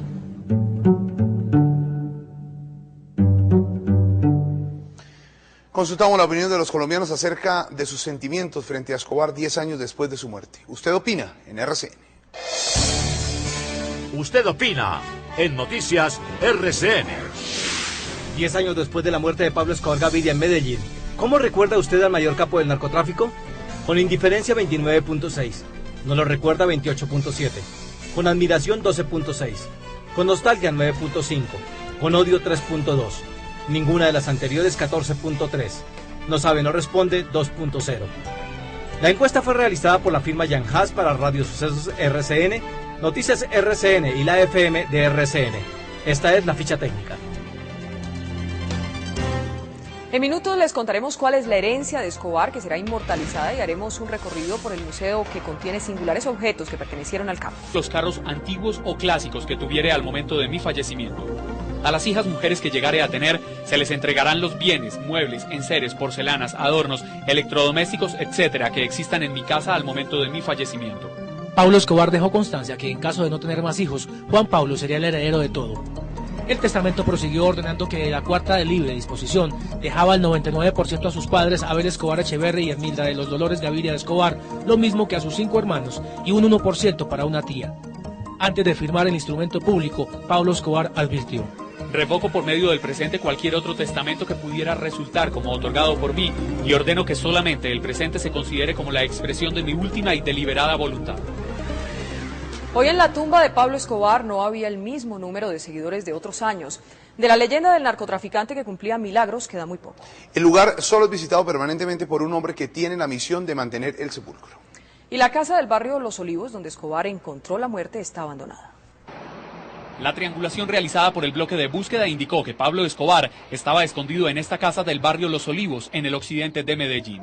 Discretamente y en pocos minutos, las autoridades rodearon el lugar. De pronto había una calma tremenda y un momento a otro pues eso se llenó de policías y cuando la noticia era que ahí enseguida de la casa mía pues estaba Pablo Escobar. 10 años después de los hechos que terminaron con la muerte del narcotraficante más buscado del mundo, la vivienda no ha cambiado. Sin embargo, el inmueble permanece vacío. Solo la Fiscalía lo utilizó en alguna época para instalar parte de sus dependencias. Eso hace 10 años pues que siempre han venido. Por ejemplo, cada año vienen, le traen flores y consecutivamente viene gente de todas partes del mundo. Gente pues que quiere ver la casa donde él murió. En los últimos 3 meses nadie ha visitado la casa y el abandono se encargó de destruirla. Mientras tanto, al otro extremo de la ciudad, en el sur, donde reposan los restos de Pablo Escobar, diariamente desde el día de su sepelio, este desconocido se ha dedicado a cuidar su tumba. Las multitudes que a diario llegaban hasta el cementerio Jardines de Montesacro en busca de su lápida se desvanecieron con el tiempo. 10 años más tarde, apenas unos pocos curiosos llegan hasta este lugar. Yo le rezo y miro la tumba y es que yo vengo cada 8 días, vengo a la Santa Misa acá y todos los domingos ahí mismo vengo. Solo algunas flores acompañan los restos del narcotraficante que durante casi 10 años fue el más buscado por las autoridades del mundo entero. El próximo 1 de enero tomará posesión como gobernador de Santander el hombre que hace 10 años le propinó el disparo certero a Pablo Escobar. El coronel Hugo Aguilar optó por la política después de ser retirado de la Policía Nacional, a la que sirvió durante más de 20 años. Aguilar era capitán y hacía parte del grupo élite del bloque de búsqueda que ese 2 de diciembre entró a la casa donde se escondían Pablo Escobar y su compañero alias El Limón. Ahora retirado de la peligrosa carrera de buscar delincuentes, Aguilar admite que el jefe paramilitar Carlos Castaño fue fundamental para ubicar a Pablo Escobar y señala que la participación de Estados Unidos fue menos importante de lo que se cree. El coronel Aguilar revolcó el baúl de sus recuerdos y revivió por varios minutos el episodio que definitivamente le partió la vida en dos. Ese 2 de diciembre, hace 10 años, el hoy gobernador de Santander comandaba el pelotón de asalto que entró a la casa del barrio Los Olivos, donde por fin acababan de encontrar a Pablo Escobar Gaviria. Recuerdo tanto que los 23 hombres que operábamos, en su mayoría dejaron mensajes a la familia y para si sucedía algo extraño, diferente a salir victoriosos, pues al menos se dejaba un mensaje y sabíamos con confianza de que ese día iba a hablar. Y teníamos todo planeado. ¿Por qué? Porque habíamos logrado el visto bueno del presidente de la República, del ministro de Defensa. Los recuerdos también le ayudan a confesar casos insólitos, como las varias veces en que Pablo Escobar pasó en taxi por las narices del bloque de búsqueda, fingiendo ser un simple conductor. Una gente me llama por radioteléfono, yo lo estaba observando al terminal taxi, llegó y me dijo: jefe, observa ese taxi. Dijo: mire ese tipo todo mechudo y barbado, se parece a Pablo Escobar. Entonces yo le dije: no creo, está muy gordo, está muy mechudo y todo barbado. Pero él lo dijo así, jocosamente. Y otros dijeron, lo tomaron del pelo, otra gente dijo: eso no es un taxista y así tranquilo. Y efectivamente el hombre pasó, se estacionó frente a la discoteca sin bajarse. Le pidió una empanada a una señora, se la alcanzaron, le salió un pasajero, no lo quiso recoger, se comió la empanada y Una fracción de unos 4 minutos, 5 minutos, arrancó. Pero 8 días después se llevó la sorpresa de su vida. Cuando ingresó a la casa en Los Olivos, se encontró al mismo hombre, el presunto taxista. Era Pablo Escobar Gaviria. Nosotros ya nos cercioramos que no había nada en el primer piso. Seguimos la avanzada al segundo piso, subiendo las escaleras. Yo iba adelante y lo primero que él dice, aquí está sucediendo algo, y ahora le hablo, y cuelga el teléfono. Cuando él me ve, él inmediatamente dispara. Y se forma... Hizo los primeros disparos, pero nosotros nos protegimos porque estamos en desventaja. Nos tenía en línea de fuego, nosotros no lo teníamos en línea de fuego. Sí lo observábamos. Él hace los primeros disparos, trata de irse hacia una habitación. Tal vez la habitación estaba con seguro, no pudo abrir la puerta. Vuelve y hace otro disparo y ahí es cuando corre hacia una ventana falsa, un hueco que habían hecho. Y ahí nosotros tuvimos línea de fuego y yo le disparé. Ahora se siente con autoridad suficiente para desmentir los rumores según los cuales agentes de la CIA y de la DEA participaron activamente en el operativo. Pero lo que sí confirma y sin tapujos es que los Pepes colaboraron indirectamente y que Carlos Castaño Gil fue su informante. Yo recibía llamadas de él, se hacía pasar por el fantasma y ya le avisaba, decía, mire, tal parte va a estallar, él llamaba, decía que era el fantasma, dice, mira, habla el fantasma con su voz ronca. En este momento va a explotar ya un carro bomba. Y efectivamente la información era exacta y contundente. Y no solamente la recibía Hugo Aguilar de inteligencia, sino también la recibían en Bogotá, la recibían en el mismo ministerio. ¿Y Castaño de dónde llamaba? Castaño llamaba mucho por radioteléfono, entonces era difícil ubicar el sitio. ¿Pablo Escobar tenía infiltrado incluso el mismo bloque de búsqueda? Sí, la primera etapa de la guerra sí, claro. Nosotros tuvimos infiltrado un capitán, un teniente, un suboficial y un auxiliar de policía. De ahí que mire, el mismo teniente hizo matar o asesinar a 99 hombres de su compañía, del bloque de búsqueda. De esa compañía no queda sino vivo un policía que está en Tuluá Valle, que es parapléjico. Pablo Escobar fue un delincuente resbaladizo. Durante su persecución se tejieron cientos de historias sobre sus fugas en paños menores o el café caliente que encontraban las autoridades cuando lograban ubicar sus escondites. Durante muchos años, Escobar fue una obsesión para el entonces director del DAS, el general Maza Márquez, y luego todo el aparato del Estado se organizó para darle cacería. Muchas veces la astucia del capo burló la sofisticación de los equipos de inteligencia técnica donados por Estados Unidos para rastrearlo. Por lo menos 1000 hombres se dedicaron durante años a seguir los pasos del huidizo narcotraficante. Las apuestas no favorecían al Estado después de la fuga de Pablo Escobar de la catedral. El alto gobierno y funcionarios oficiales sabían que la vida institucional del país estaba en serio peligro. Por eso el presidente Gaviria convocó a un Consejo de Seguridad en el Palacio Nariño. En medio de la crisis, Fernando Brito, director del DAS, propuso crear una especie de fuerza conjunta que luego se conoció como el bloque de búsqueda. Rafael Pardo me dijo, véngase, que lo necesito aquí ya mismo. Nos sentamos a conversar, únicamente él y yo, y me dijo, no, es que yo creo que es una cosa como la que usted dijo, pero eso hay que planearlo muy bien. Entonces ya nos sentamos a mirar, y de allí salió lo que podríamos llamar el bloque de búsqueda. Este grupo élite pasó por varios filtros. Rafael Pardo, ministro de Defensa, Brito en el DAS y el general Gómez Padilla estaban al tanto de cada movimiento de sus hombres. Eran ellos quienes procesaban la información, que era contrastada con los archivos que dejó uno de los grandes perseguidores de Escobar. Lo de Escobar, él dentro de su mente paranoica, esa paranoia que tenía, él tenía como objetivo Luis Carlos Galán y el general Maza. Ya había eliminado a Galán, entonces el único objetivo que tenía por eliminar era el general Maza. Carlos Gustavo Arrieta era el procurador general. Ordenó tomar las fotografías que pusieron al descubierto los lujos en la catedral. Estuvo presente en la entrega.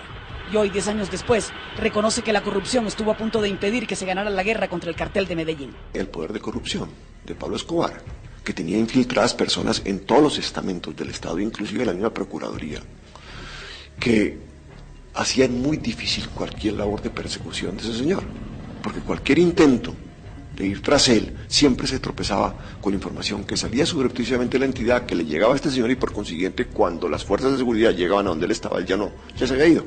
En la policía, el coronel Hugo Martínez fue quien diseñó la estrategia que condujo finalmente al paradero de Escobar. Era el hombre más protegido y gozaba de la absoluta confianza del alto gobierno. Hubiéramos querido una captura, un juicio, él mismo no lo permitió.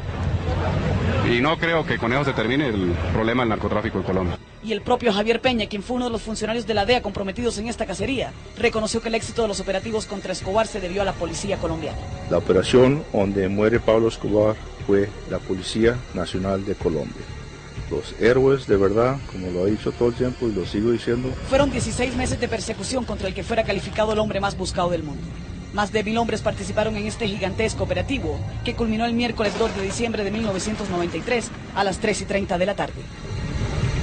Pero no solo las autoridades lanzaron una febril persecución contra Pablo Escobar, también lo hicieron sus enemigos, quienes luego de la fuga de la catedral integraron la tenebrosa organización de los Pepes. En los Pepes, perseguidos por Pablo Escobar, estaban los hermanos Rodríguez Orejuela, los hermanos Castaño Gil, los Moncada y los Galeano, y otros delincuentes obsesionados con ver el final de su enemigo. Precisamente un día después de la muerte de Escobar, los Pepes anunciaron el fin de sus actividades y la justicia no condenó a ninguno de sus integrantes. Volantes como estos inundaron a Medellín para dar a conocer el nacimiento de un grupo irregular que anunciaba una guerra sin cuartel contra Pablo Escobar. El grupo se hizo llamar Los Pepes, perseguidos por Pablo Escobar. Fue formalizado en noviembre de 1992 en un apartamento ubicado en el exclusivo sector del Poblado en Medellín. A la cita asistieron Fidel Castaño, su hermano Carlos Cero Rodrigo, un exoficial quien ahora dirige el bloque metro de las autodefensas, y Adolfo Paso, don Berna, jefe del recién desmovilizado bloque Cacique Nutivar. Ese día se definió que don Berna, según su propia versión citada en el libro Mi Confesión, realizaría los contactos con el cartel de Cali para lograr financiación. Don Berna fue jefe de seguridad de los hermanos Moncada y Galeano, asesinados en la catedral y quienes le administraban parte del dinero de Escobar. Me reuní con la cúpula del cartel de Cali y al regresar le manifesté a la dirección de los Pepes que teníamos el apoyo de esta gente. Cuantificar la guerra contra Pablo es muy difícil. En los 15 meses que duró se gastaron más de 50 millones de dólares. La mayor parte la puso el cartel de Cali, en especial los hermanos Rodríguez Orejuela. Los Pepes tuvieron 4 jefes visibles y 45 integrantes más que tenían la misión de recoger información y realizar las acciones militares. Fueron los Pepes los responsables de los atentados contra los edificios Mónaco y Las Colinas y de la muerte de por lo menos 30 personas cercanas a Escobar, entre ellas la de su sobrino Gustavo Gaviria. Al día siguiente de la muerte de Escobar, los Pepes declararon que dejaban de existir y la justicia dictó órdenes de captura contra algunos de sus miembros por conformar grupos ilegales. 10 años después de la muerte de Escobar, 3 integrantes de los Pepes son jefes paramilitares. 2 de ellos, Carlos Castaño y don Berna, hacen parte de la mesa de negociación con el gobierno nacional. Durante muchos años, Roberto Escobar, el hermano mayor de Pablo Escobar, fue cómplice y compañero de andanzas del jefe del cartel de Medellín. Roberto, alias El Osito, se entregó con su hermano y con él se fugó de la catedral. El Osito se enteró de la noticia de la muerte de Pablo Escobar cuando pagaba una pena por el delito de narcotráfico que confesó y por fuga de presos. En la prisión fue blanco de un atentado que lo dejó prácticamente ciego. Ahora, 10 años después, dice que su hermano quería ser presidente, que poco antes de su muerte le había confesado que se iba para la selva a formar un grupo rebelde y que aún sigue creyendo en la teoría de que cuando se vio acorralado, Pablo se suicidó. 10 años después, los recuerdos siguen vivos. Y es que toman vida en esta finca, la finca preferida por el capo para sus fines de semana. Y por la noche, tarde de la noche, dormíamos en esta casa, un pequeño rancho que está a la orilla de la carrilera.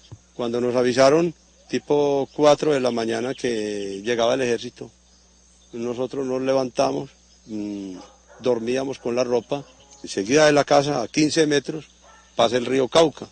Y nosotros nos embarcábamos en unos neumáticos de carro inflados con unos chalecos para no ahogarnos, porque este es un río que baja con mucha velocidad por esta parte, y nos embarcábamos y nos íbamos hasta una parte que está cerca a Irra. Y allí teníamos otro rancho y una motocicleta, y en esa moto emprendíamos la huida y nos íbamos hacia Medellín. Aquí encontramos a Roberto Escobar, el hermano mayor, y quien fuera su compañero de fugas y vivencias. El día que mataron a mi hermano me encontraba detenido en la cárcel de Itagüí y recibí la noticia más o menos a las 3:10 de la tarde. La verdad no lo podía creer. Es que la familia Escobar estaba convencida de que Pablo ya no se encontraba en la ciudad, pues preparaba la creación de un grupo rebelde armado que se escondería y lucharía desde la selva. La última vez que hablé con él fue 3 días antes de la muerte, que me decía que estuviera tranquilo, que estaba muy bien y que iba a ir para el monte, que ya había conseguido todos los implementos que necesitaba para estar en el monte mientras que pasaba la persecución. Y es que la familia sigue convencida de que a Pablo lo mató el teléfono, el mismo que él le aconsejaba no utilizar por miedo a ser escuchado por sus perseguidores. Él cometió el error final que era el teléfono. Y él era el que más nos decía a nosotros, no hablen por teléfono, no toquen los teléfonos, no llamen a nadie. Pero él se desesperó por su familia y por sus hijos y empezó a hablar mucho con ellos y eso fue lo que lo llevó al... ¿El teléfono lo mató? Lo mató y él sabía que el teléfono era muy peligroso. Según su hermano, Escobar ya había sido advertido de que el bloque de búsqueda contaba con un aparato sofisticado para captar su voz telefónicamente. Bueno, a él ya le habían mandado a decir que no usara el teléfono, que era mortal. A amigos de él. ¿Del bloque? Amigos de él, no sé, no tengo conocimiento porque pues él estaba en la calle y yo estaba detenido. Pero él tenía amigos de toda clase, en la policía, en el ejército, en la política, civiles, de toda clase. Para los Escobar, la muerte de Pablo fue en vano, pues el negocio del narcotráfico aún está vigente. Y mire que el negocio del narcotráfico sigue vivo igual. Primero decían que Pablo era el dueño del 70% de la droga que llegaba a los Estados Unidos. Ahora sí que llega igual. Entonces, yo creo que es muy sencillo. Para acabar con el narcotráfico, acabemos con el cultivo. Poco a poco el nombre de Pablo Escobar se está convirtiendo en un mito, pero para familiares suyos como su mamá, el capo no ha muerto. Mi mamá, hay veces dice que no es, y muchas personas van y le dicen, doña Hermilda, ese no era Pablo, vea, que no era. Mi mamá cree que no es, pero yo personalmente no puedo decir si era o no era, porque yo no lo vi, yo no estuve ahí, entonces estoy en el aire. Si no hubiera muerto Escobar hace 10 años, ¿hoy qué sería? La idea que él tenía era bregar a hacer un arreglo con el gobierno. Y una de las aspiraciones más grandes que él tenía era ser presidente de Colombia. Lo único claro, 10 años después, es que nada quieren volver a saber del tema del narcotráfico, ni de guerras, ni de rencores. Nosotros no tenemos rencor por nadie, al contrario, le pedimos a Dios nuestro Señor perdón por lo que hizo mi hermano y perdón por lo que hicieron los enemigos de mi hermano. En Argentina, a la espera de la definición de si tienen que ir a juicio, viven hoy María Victoria Henao y Juan Pablo y Manuela Escobar, la esposa y los hijos de Pablo Escobar. Ellos eran la mayor debilidad del narcotraficante, sufrieron los efectos de la persecución de las autoridades y de los enemigos. Y tras la muerte de Escobar conocieron el rechazo en el mundo entero. Inclusive la esposa y los hijos de Pablo Escobar viajaron a África para buscar iniciar una nueva vida, pero regresaron angustiados por la pobreza y las dificultades. 4 días antes de la muerte de Escobar, su esposa y sus 2 hijos habían sido expuestos a una vergüenza pública que fue reseñada en todo el mundo. María Victoria Henao, el adolescente Juan Pablo y Manuela, de 9 años, tomaron un avión de Lufthansa rumbo a Frankfurt, Alemania, pero el gobierno de ese país les prohibió el ingreso y de inmediato regresaron a Bogotá. Por las leyes alemanas, si la persona baja del avión, ya no la pueden devolver automáticamente. En cambio, si no le permitían que bajara del avión, la podían devolver sin ningún tipo de trámite, ni de requisito, ni de nada. Estaban tan acorralados como el capo, de quien fueron el verdadero talón de Aquiles, porque nada afectaba más a Escobar que el sufrimiento de sus hijos y su esposa. De hecho, el bloque de búsqueda lo encontró cuando rastreó una llamada en la que hablaba con Juan Pablo. Cuando él intentó sacar su familia, nosotros vimos eso como una amenaza terrible para el país. O sea, pensamos que ese esfuerzo que él estaba haciendo, que ese desespero que él tenía por sacarla, era porque se iba a jugar el todo por el todo. Después de ese 2 de diciembre, ningún país les concedió el asilo. Finalmente, con la ayuda del fiscal Gustavo de Grave, obtuvieron nuevas identidades y empezaron a llamarse María Isabel Santos Caballero, Juan Sebastián y Juana Marroquín Santos. Estamos llegando a límites desesperantes y hermanita no aguanta, porque esto es una cárcel con lujos, a pesar de que no estamos detenidos.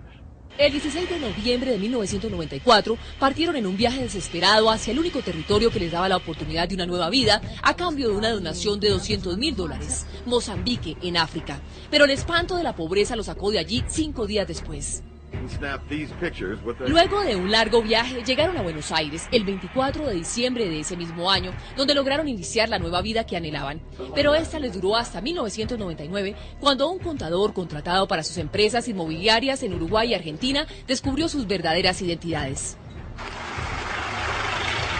Primero fueron extorsionados, después un canal de televisión reveló que la viuda y los hijos de Escobar estaban en Argentina e inmediatamente ella y su hijo fueron arrestados por enriquecimiento ilícito y falsedad en documento. Tengo 10 días para resolver, tal vez resuelva antes. Estoy trabajando, todo mi juzgado está trabajando. María Victoria Henao estuvo presa 2 años, luego quedó en libertad y en octubre del año pasado un fiscal pidió la nulidad del proceso. Mientras aguardan el resultado de este fallo, ella y sus hijos, con sus nuevas identidades, siguen intentando romper con el pasado y vivir como una familia normal.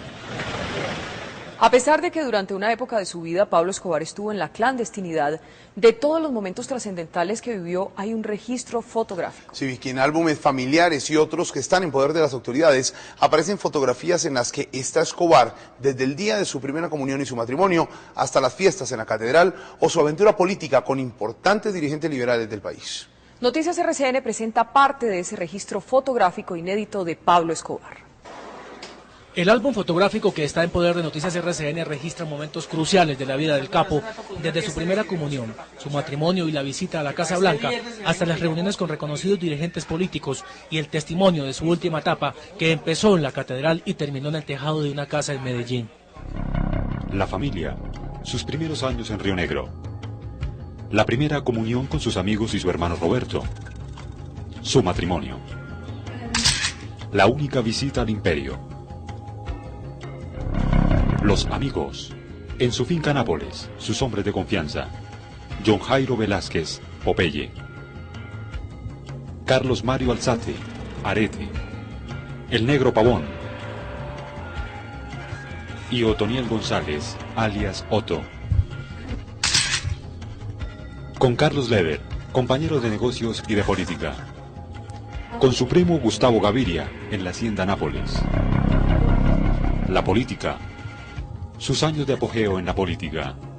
El tiempo de renovación liberal con Alberto Santofimio Botero. En Medellín, con Santofimio y Jairo Ortega, de quien fue suplente en la Cámara de Representantes. Con otros políticos antioqueños. En la plaza pública. El final. La primera reseña. Las fotos que adornaban su habitación en la catedral. El Cosaco, en Envigado, con su guía espiritual, el padre García Herreros. Las visitas de Higuita y Leonel Álvarez, con su familia y los compañeros de prisión. El último día. Son más de 300 fotos que registran paso a paso los 44 años que vivió Pablo Escobar. Pablo Escobar hizo del terrorismo su arma de guerra. Durante más de 5 años ordenó asesinatos, planeó atentados y entregó miles de millones de pesos para financiar su estructura terrorista. Su espíritu criminal lo llevó a ordenar asesinatos indiscriminados de policías, a instalar bombas en centros comerciales y a lanzar una persecución delirante contra el que consideraba su principal enemigo, el entonces director del DAS, general Miguel Alfredo Maza Márquez. De hecho, fue tan dura su ofensiva que ordenó activar una bomba de 500 kilos de explosivos en el edificio del DAS para asesinar al general Maza Márquez. Por cuenta de Escobar, el país vivió dolores tan profundos como la muerte de 107 personas que viajaban en un avión comercial o la muerte de mujeres y niños por la explosión de una bomba en la celebración del Día de la Madre. La narcoguerra desatada por Pablo Escobar contra el Estado ensangrentó al país entre 1989 y 1993.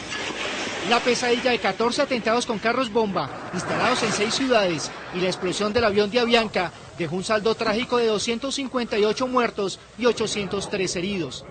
Niños, mujeres, escoltas, funcionarios judiciales, secretarias y transeúntes fueron demolidos por la fuerza de la dinamita. Escobar inició una campaña de terror contra la prensa colombiana. En el atentado murieron 2 personas y 20 resultaron heridas. El carro bomba explotó frente a las instalaciones del diario y dejó un muerto y 71 heridos. El atentado cerró la ofensiva del narcoterrorismo contra el periódico capitalino, inaugurada con el asesinato de su director Guillermo Cano y amenazas de muerte contra sus periodistas. Un avión de la aerolínea Avianca, que cubría la ruta Bogotá-Cali, explotó 10 minutos después de alzar vuelo. La bomba fue colocada debajo de uno de los asientos. Murieron 107 personas. Alias Pinina instaló un bus cargado con 800 kilos de dinamita muy cerca de la plaza de Palo Quemao. El vehículo explotó a las 8 de la mañana, cuando el director del DAS, general Miguel Maza Márquez, apenas se acomodaba en su oficina. El vidrio de mi oficina, que era blindado, salió desprendido como un proyectil y me cayó encima del escritorio y lo aplastó. La secretaria mía, con quien había compartido unos minutos, unos segundos, murió aplastada. Todos mis escoltas que estaban conmigo ahí murieron, menos yo. La explosión del coche bomba provocó la muerte de 2 personas que a esa hora transitaban por el lugar y dejó 94 heridos. Simultáneamente, otro carrobomba explotó cerca del centro comercial del barrio Quirigua, matando a 15 personas e hiriendo a 56. 2 vehículos cargados con 60 kilos de dinamita explotaron con un intervalo de 10 minutos. Los atentados provocaron la muerte de 4 personas. El caos se apoderó de los sectores. Esta vez 100 personas resultaron heridas. El carro bomba fue instalado por integrantes de la banda La Terraza. 11 personas murieron y 108 resultaron heridas. Durante 10 años, para afianzar su poder, Pablo Escobar ordenó el asesinato de funcionarios públicos, familiares de dirigentes, candidatos presidenciales, magistrados, policías y periodistas. 5 meses después del atentado en el centro comercial de la 93 en Bogotá, la carrera delictiva de Pablo Escobar llegaba a su final en el techo de una casa del barrio Los Olivos de Medellín. Esa ofensiva criminal de Escobar dejó dolorosas huellas en miles de familias colombianas, desde las humildes de las víctimas de bombas indiscriminadas hasta las de clases dirigentes como las de Francisco Santos o Maruja Pachón, que fueron víctimas del secuestro. Noticias RCN habló con 2 de esas víctimas. La esposa del ministro Rodrigo Lara Bonilla, asesinado por el cartel de Medellín en 1984, y un trabajador del DAS que quedó seriamente lesionado por la explosión del carro bomba en ese edificio. Con dramas distintos, los dos representan el dolor provocado por un criminal que no conocía límites. Estas imágenes fueron grabadas hace 19 años. Nancy Restrepo de Lara Bonilla solo tenía 27 años y enfrentó la viudez con 3 hijos, Paulo de 3 años, Jorge Andrés de 7 y Rodrigo Lara de 9. Hoy, casi 20 años después, al lado de su hijo menor, todavía se le quiebra la voz cuando recuerda a su esposo. No nos podemos quedar en lágrimas, tenemos que seguir adelante. Eso fue un legado de Rodrigo Lara. Rodrigo fue un hombre muy honesto, un hombre que desde que llegó al Ministerio de Justicia luchó contra el problema del narcotráfico, a sabiendas que le iba a costar la vida. Pocos días después del asesinato de Rodrigo Lara, salió del país. Asegura que sintió mucha rabia y frustración y que pensó en no regresar a Colombia. A pesar de mis intenciones de no volver, a los 3 años sentí la nostalgia y sentí el deseo de volver a Colombia. Pese al dolor que enfrentó y lo que significaba volver al país, hace 3 años le dieron la noticia de que no podía seguir trabajando en la Embajada de Francia porque llevaba mucho tiempo en un cargo en el exterior. Ese día se dio cuenta de que ni siquiera tenía una pensión para seguir educando a sus hijos. Lo que he hecho, lo he hecho todo con mi trabajo. La educación de mis hijos ha sido por mi trabajo. Sin embargo, piensa que debe seguir construyendo país. Pero el rastro de dolor por las acciones terroristas ordenadas por Pablo Escobar también marcó la vida de Carlos Josué Caro, un empleado del DAS, que vio de frente la muerte hace 12 años cuando un bus con 500 kilos de dinamita estalló frente a su oficina. Me cayó una pared encima y tuve muchísimos impactos de vidrio.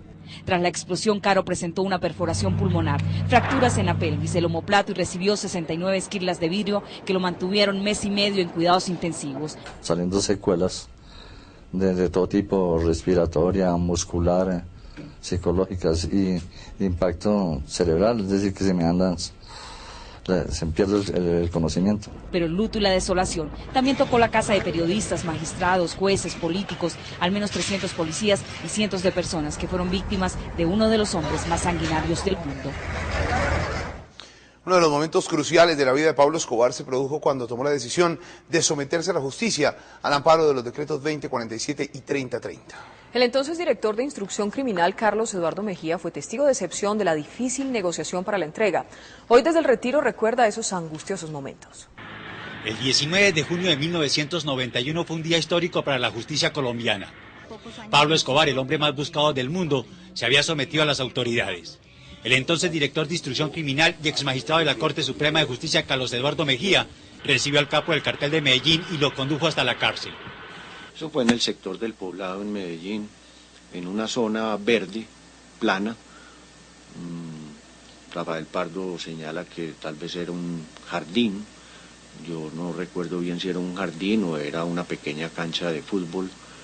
Fue el fin de un proceso lleno de tensiones de las dos partes, al punto que por poco fracasa 2 días antes de la entrega de Escobar y sus hombres.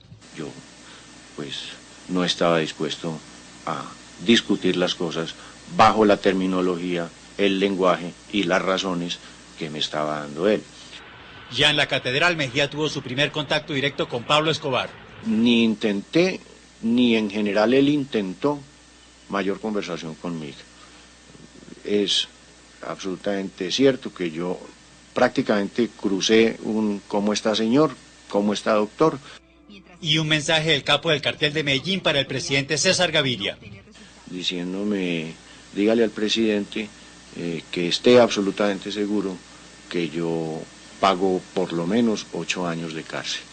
Según Mejía, el gobierno no se dio por aludido, pues la intención era fortalecer a la justicia, condenando con todo el rigor de la ley a Escobar y sus hombres. Durante poco más de un año, Pablo Escobar y sus lugartenientes estuvieron presos en un sitio que pasó a la historia de la infamia, la Catedral. Una construcción en la que en medio de increíbles lujos y excesos Escobar siguió en sus andanzas. Noticia extraordinaria en RCN.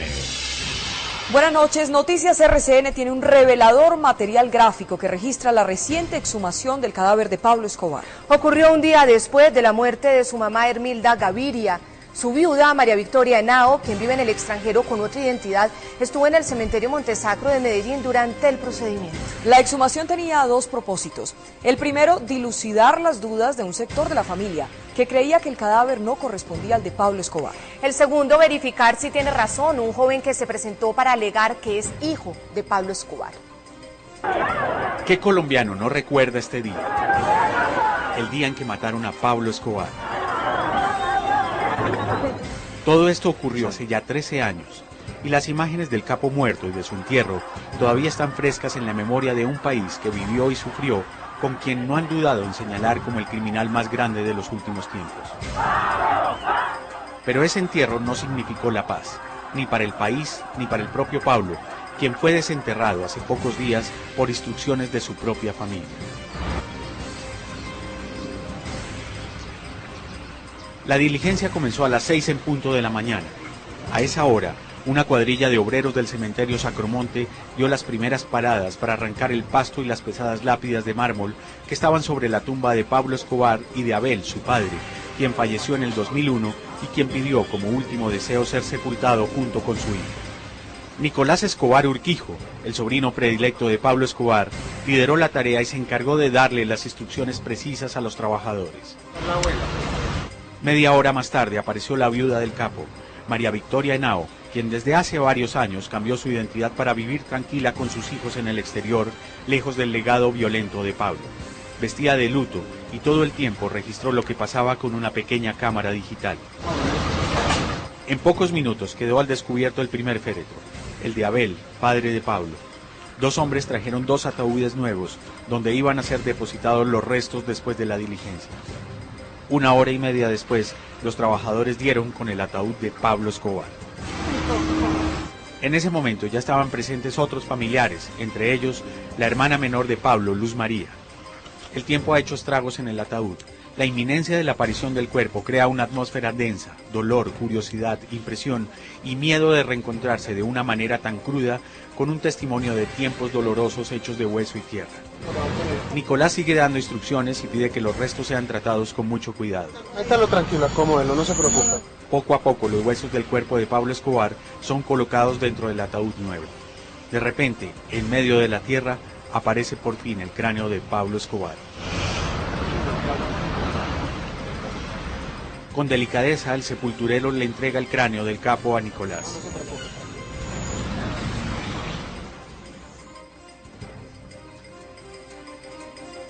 El sobrino lo mira y reconoce un rasgo inconfundible. El bigote está puesto acá. Aquí está el bigote del tío.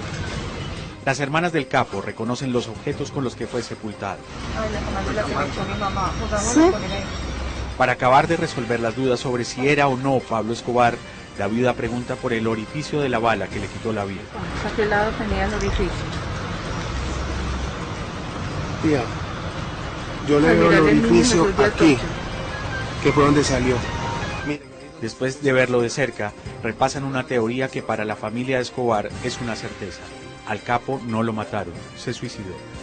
Sí, claro. Se mató. Claro, lógico. Él se mató.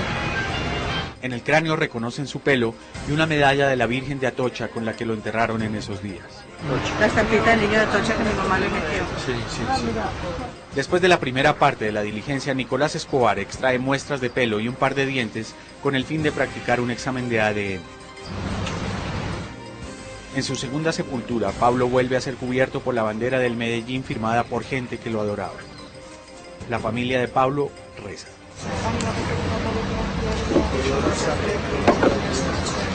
Nicolás, quien durante todo el tiempo dirigió con delicadeza, firmeza y respeto la exhumación, ahora llora por su tío. Pablo Escobar vuelve a su tumba. Quién sabe si ahora sí a descansar en paz.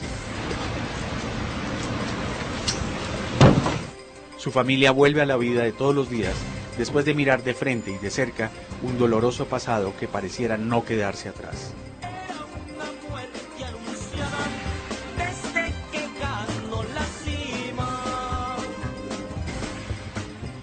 No solo es un sector de la familia el que dudaba de que el cadáver que está en la fosa del cementerio sea el de Pablo Escobar.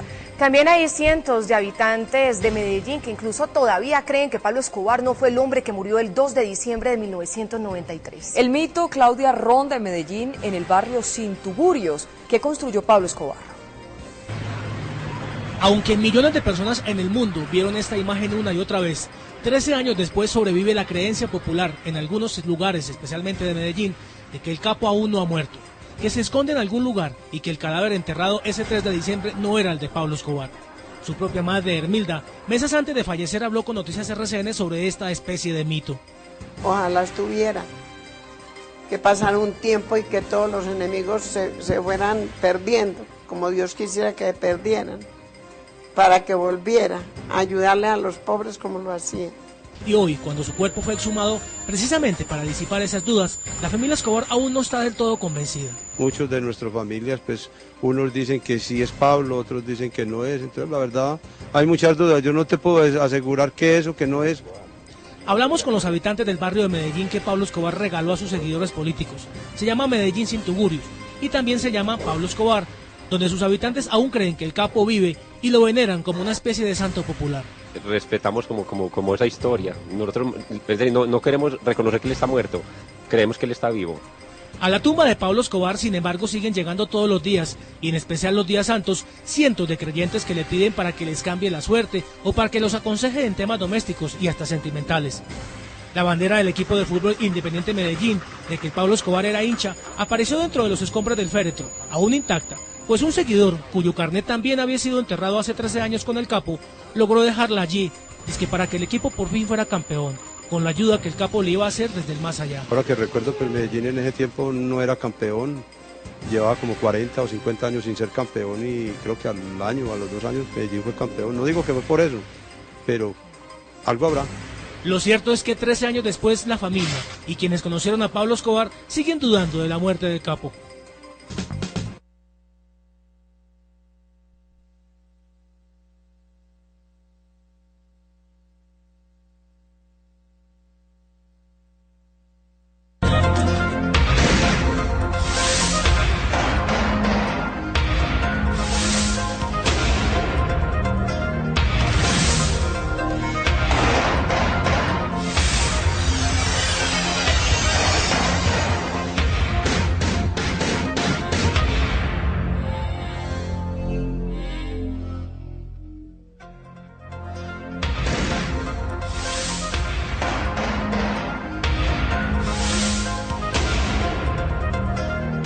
Bienvenidos a este nuevo especial periodístico de Noticias RCN.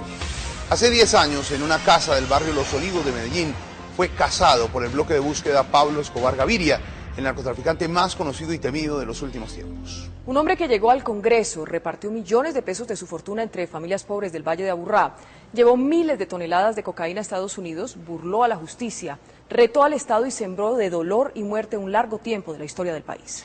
El 2 de diciembre de 1993, un día después de su cumpleaños número 44, agentes del bloque de búsqueda, con la colaboración estrecha de los organismos de inteligencia de Estados Unidos, encontraron a un Pablo Escobar acorralado y angustiado por la suerte de su familia.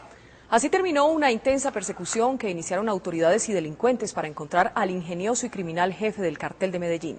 Noticias RCN obtuvo fotografías, videos y documentos inéditos que presentaremos a partir de este momento.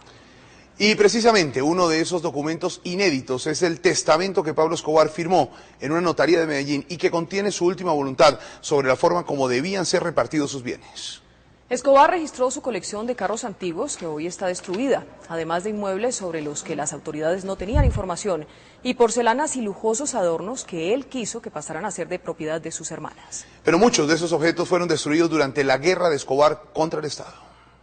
El 3 de octubre de 1980, siendo las 10 de la mañana, el entonces hombre de negocios y aspirante a político Pablo Escobar Gaviria compareció ante la Notaría Cuarta de Medellín a sentar el que sería su único testamento. Un legado que hoy ya se constituye en patrimonio de su propia historia. En ese documento quedó plasmado parte del futuro de su esposa, sus hijos y sus padres. El testamento de Pablo Escobar fue desempolvado hace pocos días por su familia en Medellín a propósito de los 10 años de su muerte. Vengo por medio de este público instrumento a disponer la forma como han de repartirse mis bienes una vez ocurrido mi fallecimiento. Posteriormente el capo relató: se le entregará a mi esposa, señora Victoria Eugenia Henao de Escobar, los gananciales o mitad de mis bienes. De la cuarta de mejoras que la ley me otorga, se le entregará a mi hijo Juan Pablo de Escobar Henao y a los que llegare a tener